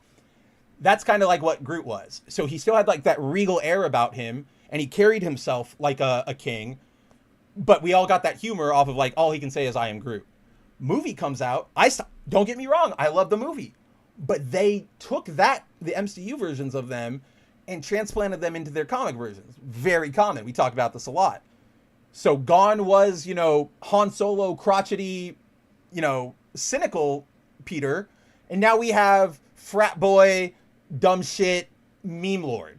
And then, we got rid of, once we brought Groot back in, Well, now he's Baby Groot. Now he's just super cute all the time. Okay. So, I don't know why I went down that rant on Guardians of the Galaxy, but there it is.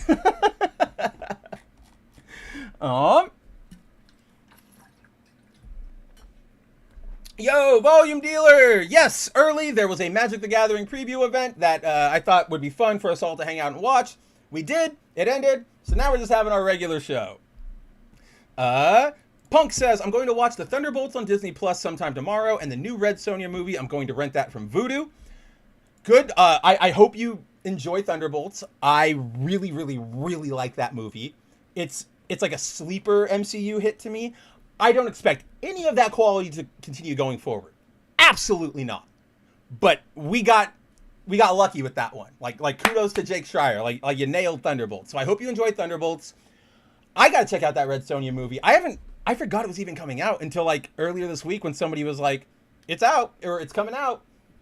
Okay, I gotta check it out, but that one really, really snuck up on me like hyper fast.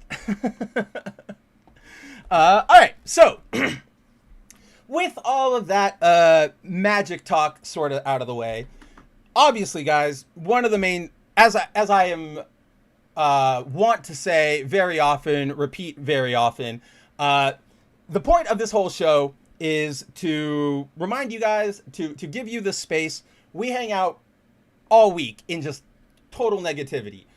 For my American friends, we are in like the dog shittiest time in our country. We are run by fucking Redditors with like the smallest dicks of all time. They're all pedophiles and they only want to continue ruining our country. They want us as the common people to be stupid and poor so that they can, and hungry so that they can control us. And it's fucked up. You know, and that's to not even touch upon all the cultural damage that's being done to like our favorite franchises. It's a rough time out there, but we got to remember there's still good in the world. And we have to remember if we want more good in the world, we have to be that change we want to see in the world. So that's why we come here. I try to kick off your weekends, right? I try to talk to you guys, try to give you optimism for the future. And so at this point, I wanted to address, or I wanted to talk to Timon, but then to everybody else. Because if you guys weren't around earlier, our boy Timon, regular viewer, regular hangouter of, you know, Good Mav Ugly, of the Bounding 01 stream, of Foil Variant, just one of our community guys, he went to the doctor yesterday and he got some bad news.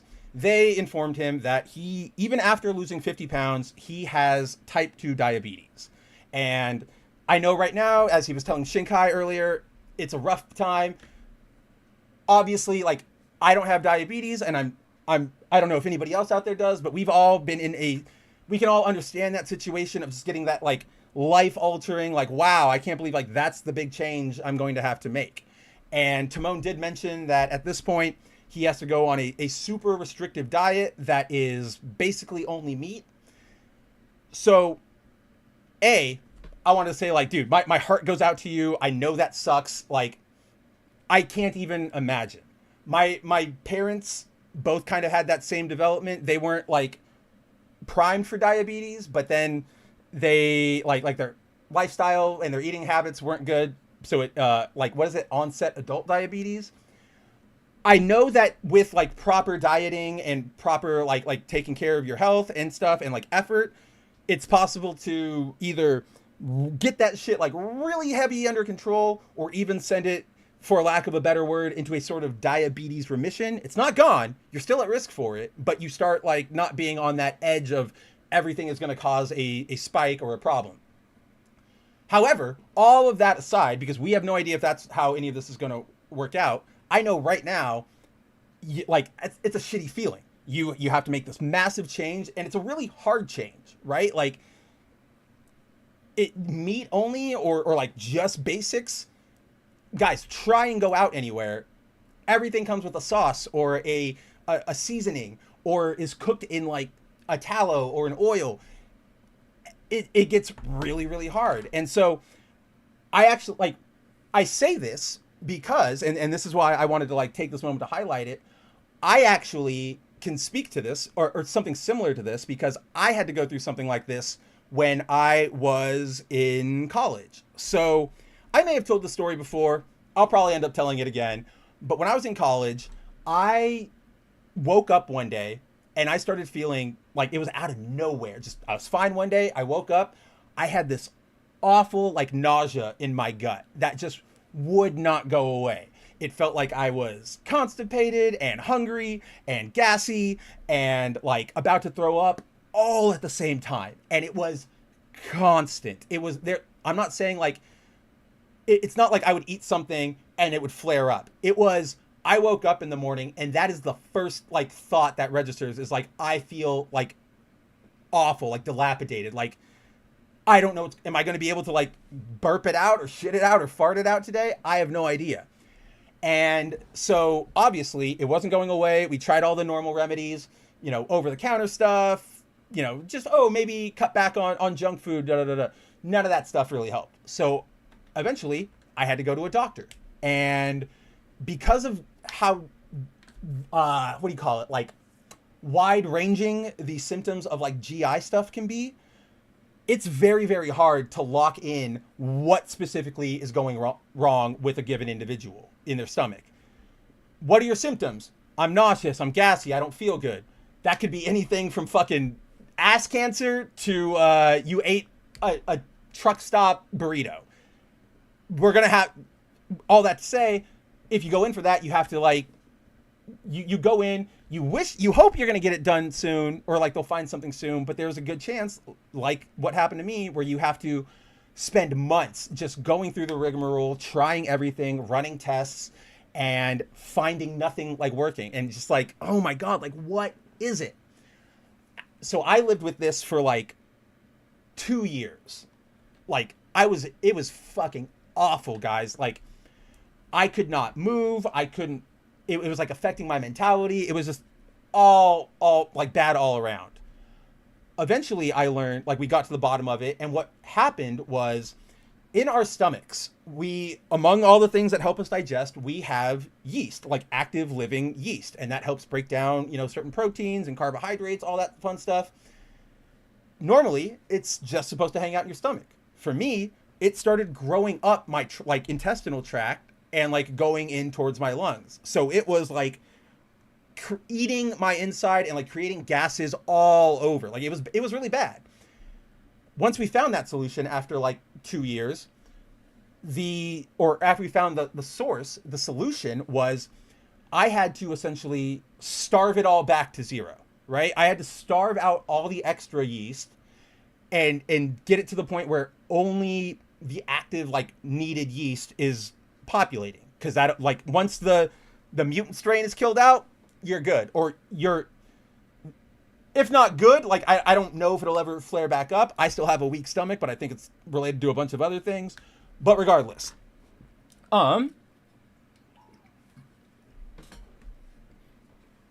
to starve the yeast, I had to go on the most insanely strict diet. And I'm not saying, I have no idea what yours is like, but mine, like from the actual doctor, I could not eat anything except for pure meat, like take the hamburger meat out of the wrapper from the grocery store, throw it on the grill, and that's it. No seasoning, no ketchup, no bread, right? I couldn't have any sugars. I couldn't have any or certain types of just, what are they called? Like ingredients, like what's like I had to avoid like soybeans and just everything. Like literally my diet for about 3 years was meat, vegetable. That was, and water. And I got to a point where I was eventually allowed to have some cheese, and that was about it. But it was only very specific, like cheese. I couldn't just like go to a sandwich shop and say, hook me up some cheese. It was fucking rough, let me tell you, especially being a 22-year-old guy right out of college, living barely paycheck to paycheck. Like I had to always, you know, find expensive, like I had to go get all of my ingredients fresh because I had to cook it, because I couldn't just get whatever was on the shelf. I couldn't go get fast food. Every time I went somewhere, I had to give the stupidest orders. We'd go to a restaurant. It's like, yeah, can I have the, you know, the jumbo jack, but no sauce, no mayo, no ketchup, no da da da. Can I really just have the meat and the vegetables? Super fucking dumb. And it was hard and it sucked, and more like so many times that I hit that wall of just like, what the fuck? Like, what the fuck? Like, fuck life. Like, I can't believe this is happening to me. Eventually, time passed. It happened. I killed off the yeast, yada, yada, yada. Here we are. Good, Mav, ugly. All that is to say, Timon, that my heart goes out to you. I definitely understand. And this is to apply to everybody out there, right? It sucks when stuff like this happens. That's unexpected, especially when like you tried, like you lost 50 pounds and it still happened. And, you know, another scenario would be like you did all the extracurriculars right and you didn't get accepted into college, or you did all of the applications right for a job and you still got turned down, right? These happen in life. And I want to at first confirm, like, it's okay to feel bad about that stuff. I know in our really stupid culture, in our super overreactive to like masculinity culture, that's, you know, looked at as like, that's stupid. Don't feel bad about that. You're a pussy. Fuck that. You guys know me. I reject both, you know, the right and the left. You don't have to be some sort of super ally to be a man, nor do you have to be this like super stoic wall. If you want to be a man, be yourself. That's what it takes to be a man. Be a good person. Be responsible. Be willing to communicate with people. Be willing to take your L's. Be willing to take your responsibilities. If something like this happens to you, it is your goddamn right. And it's understandable to feel bad and to go, this sucks. Don't ever let anybody take that away from you. To that end, I offer a piece of optimism because I know we can say these words all we want, right? Just like with every movie where they say, don't let the bullies get to you. And then it's like, well, easy to say, school counselor, you're not the one who's getting wedgied every day or getting shoved into the bike rack. And I know that like that's the same sentiment that's coming out from here. But I will say, it's tough now. Eventually, your diet will become second nature. Like, you will not think about the fact that like, oh yeah, I haven't had ice cream or I haven't had whatever in a while. It will be rough. Do not get me wrong. It's kind of like almost an addict detoxing and like locking them in a room so they can't touch anything because you got to get it out of their system. I get it. Like, I know it's going to be hard. The thing is, I still think that like once you go through this diet, regardless of, you know, how much it sucks, you will probably, diabetes aside, feel a lot better. Just like as a human. I know I should be better about like not eating crap. Most of us should be. Welcome to the stress of a high flying, you know, Western living. But, and I said Western so that we could include Brazil because that's where Timon is. I'm listening. I'm smart here, guys. But also to that end, let's confront the elephant in the room, right? Yeah, like volume dealer, he's joking. Be the bully. I'm going to be slightly bullyish right here, but it's not really being a bully. It's more hard truth moment, right? There's a good possibility that you go through this diet and it still sucks and you don't really see any change to your diabetes and you have to take other measures to get to a point where you can exist with this or move forward with it, whether that's like mentally accepting it or changing, like your physical health actually changing. There exists, of course, the possibility it could all shit. It is on us then, and like you, Timon, or any of us. I'll even offer myself up as an example, right? Like when I was at my lowest, thinking like, I can't really like work, I can't have a social life, I'm never going to date again because of this illness, or even when, to give like another example, when I got dumped last year, right? You guys might remember, like at the tail end of last year, I got dumped, and it was really bad, and it was hurting me, and it kind of like, it was a knock to the ego in the system, and I had to do a lot of like learning and everything off of that. It's on us in these situations, even though we can go, yes, it hurts, and yes, it sucks, and we can, rightfully, we can expect a little or want a little sympathy from the world. Be like, yeah, dude, that does suck. Like, I fucking hear that. Have a beer on me. But at a certain point, we, as human beings, as individuals living in a society, have to, play the cards we're dealt with. Andrew and I use this phrase a lot over on Foil Variant when we're talking about comic books, where we go, hey, I don't really like where we are with comics right now. I don't like that Spider-Man is in space and Norman Osborn is trying to be good and Ben Reilly is Chasm. But playing the cards we're dealt, because that is, like, I can't change that.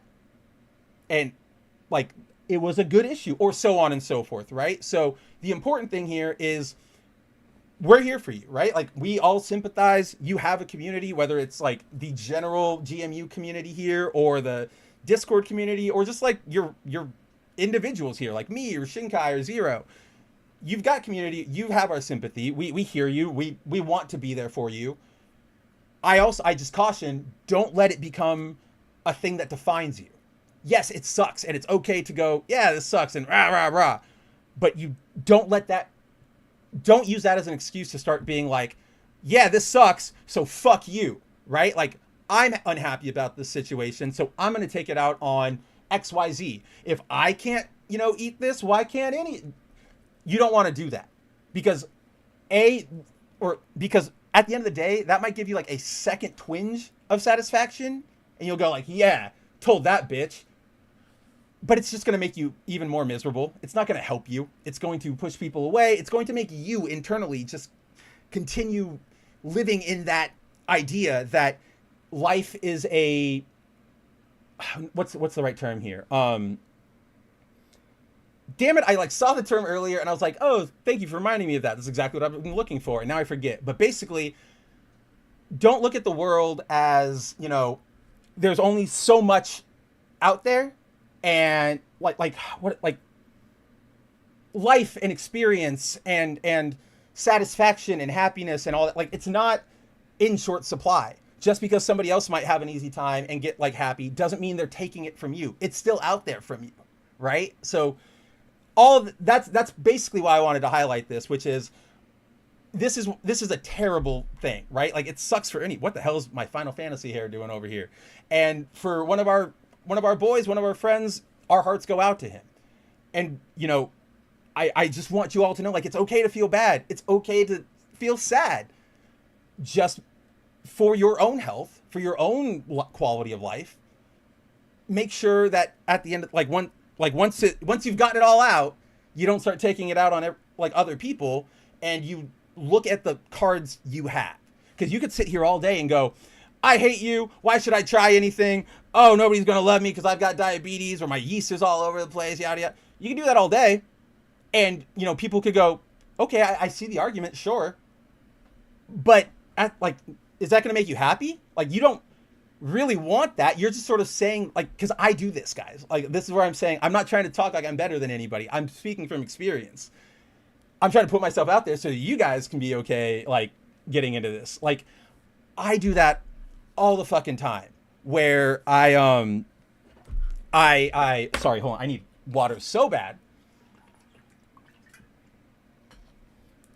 Where, I say things like, oh yeah, I'm never going to find love, or I'm never going to, be able to buy another car ever again because blah, blah, blah, blah, blah.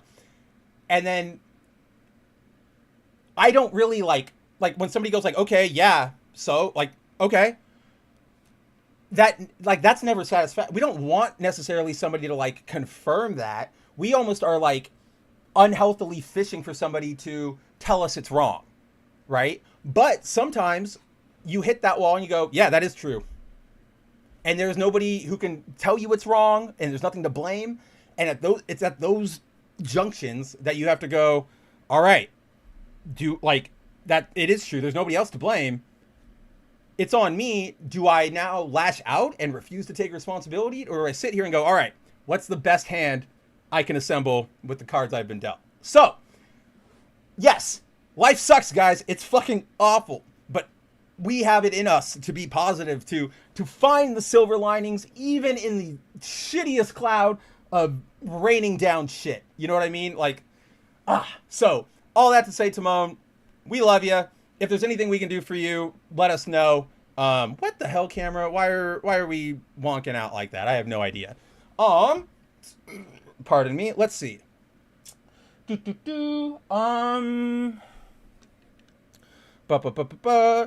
think I'm trying to look around. if there was anything I got this week that I was meaning to show you guys, because we do that pretty often here. I'll look in my closet real quick.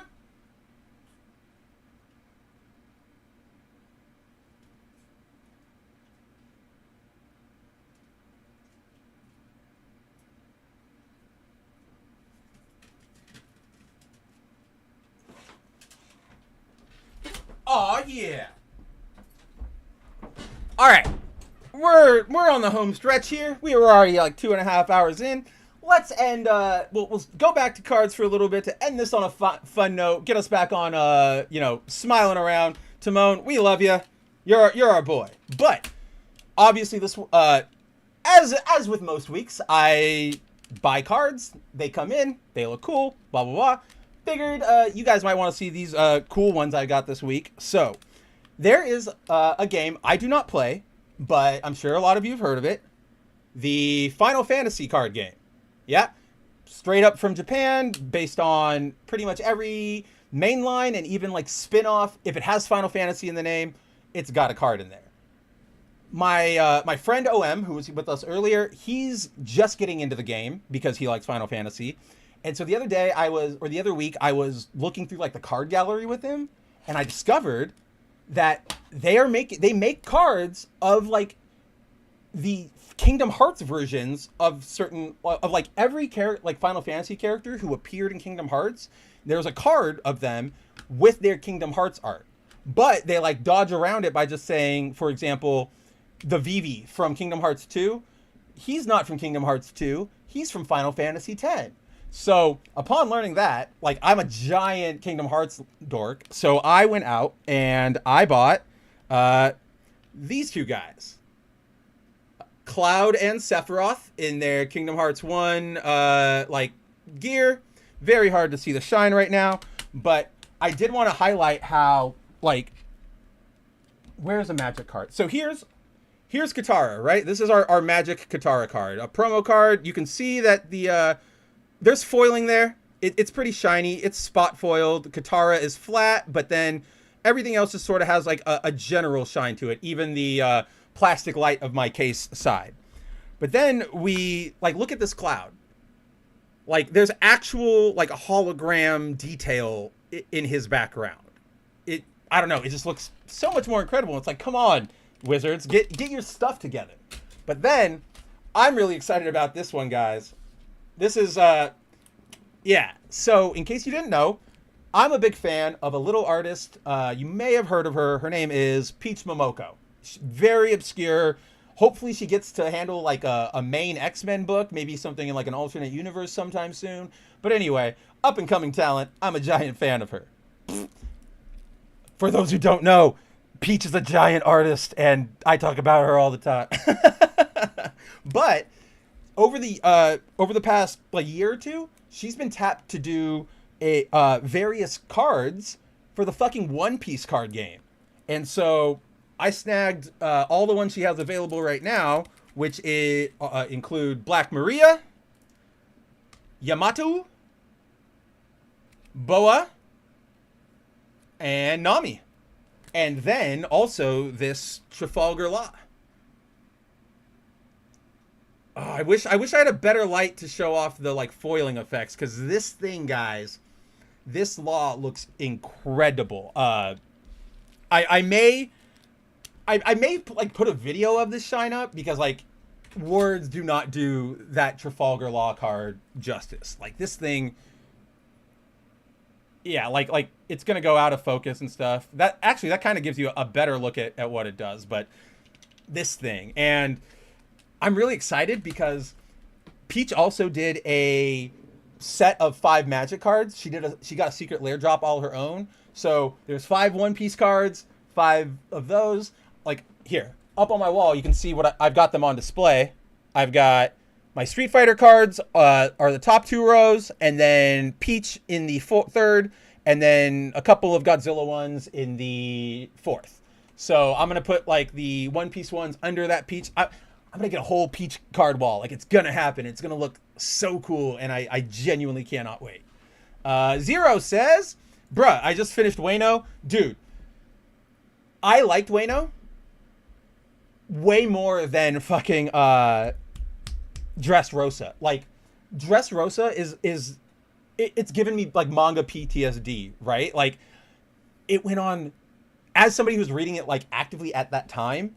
I actually didn't start reading One Piece until I was like 20, 21. So like way out of college, 2012, 2013.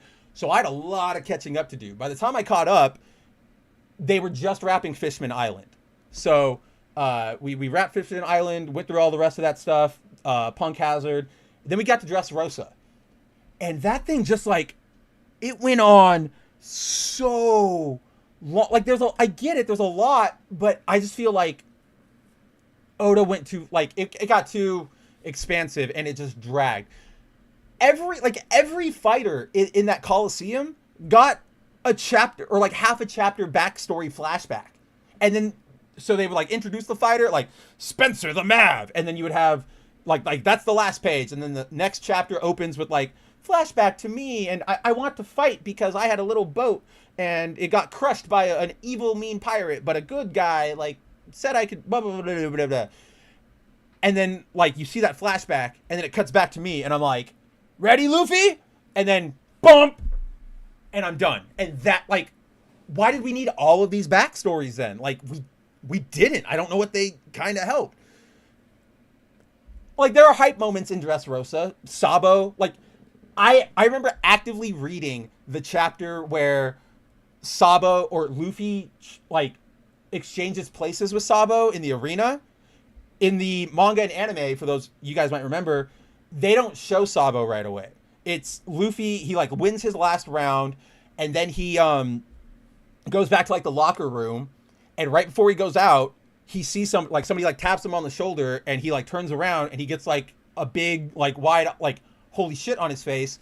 Cut to him running away with like Zoro and Frankie and I think Nami, and they're like, what's wrong with you? Because he's running and he's like sobbing.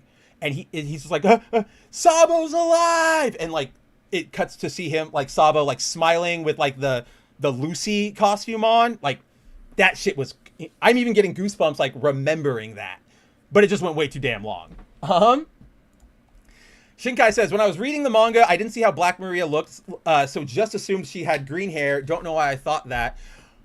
I didn't think green, but I thought, okay, it's not that I didn't think not green. I just didn't think like blonde or like standard. I thought she would be like pink, green, something different, or like probably purple, you know, like with the poison motif and everything going on. So I was super surprised too, Shinkai, when I got the card and I was like, oh, check that out. Zero says, Wano is really a turning point for the manga. Yeah, from Wano, we're in the end game now. Like literally, that's the best way to describe it. Everything that like, Wano ended, and then we got like a couple chapters of Aftermath, and then Oda gave an interview where he's like, "Yep, we're on the deck. Like there's more One Piece behind us than there is ahead of us. Like this is the like we're running to the finish line now. Like let's go." So yeah, definitely a turning point for the manga, and it is here at like the Wano turning point where I would say everything starts paying off, or like everything is coming together now, and we're building up to our Avengers Assemble moment, right? Like of Luffy reuniting with everybody he's ever helped, which I'm pretty sure is going to happen with like Bartolomeo's going to bring in everybody and the like various Rogers crew that is all over the place and all the other ones that he's made alliances with, the Heart Pirates from Law. Everybody's going to come together and they're going to fight like the Gorosei and the world government. It's going to be a good version of that scene from the end of Star Wars: The Rise of Skywalker, right? Like their own, remember how they had their own portal moment? That was Poe like, oh, we're not gonna be able to destroy the weapon. And then Lando's like, I've got you. And he just shows up with a bunch of ships. What? Okay, first of all, fucking dumb, because like, who the fuck are, I don't know who the fuck those are.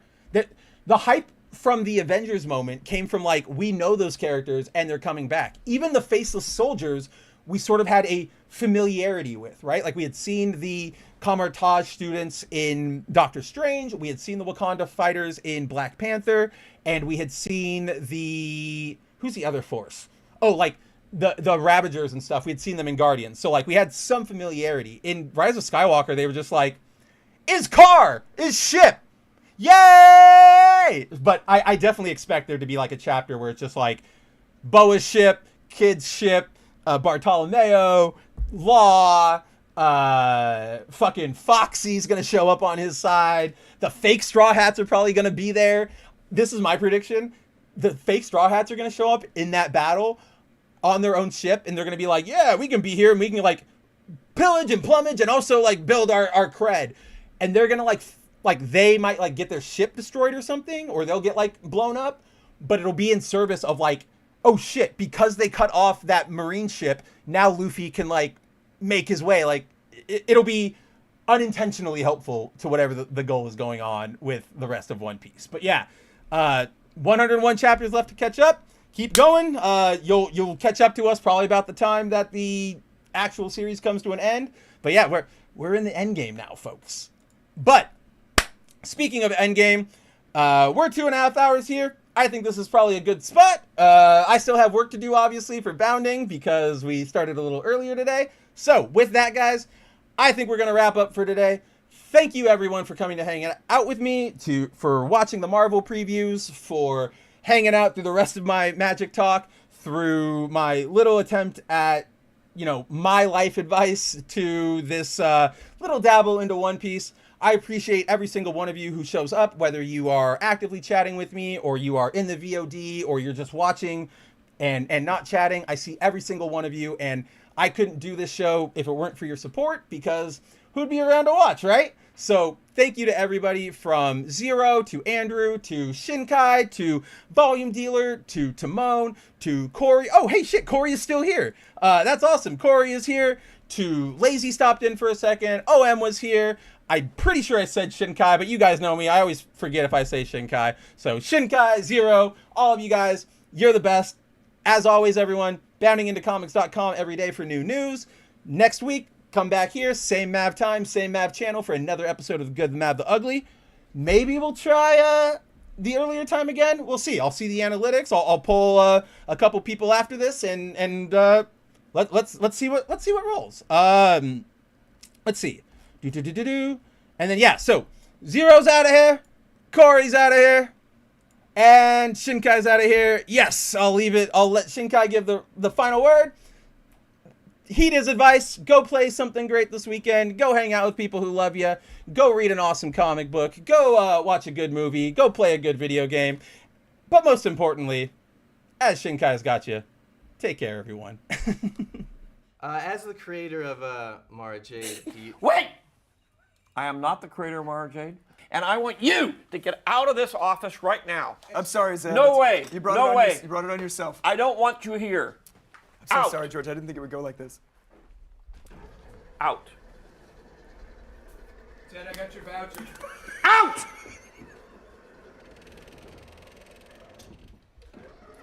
There. I'm sorry about that. I'm so sorry. We'll have him like burned and I don't even know who that guy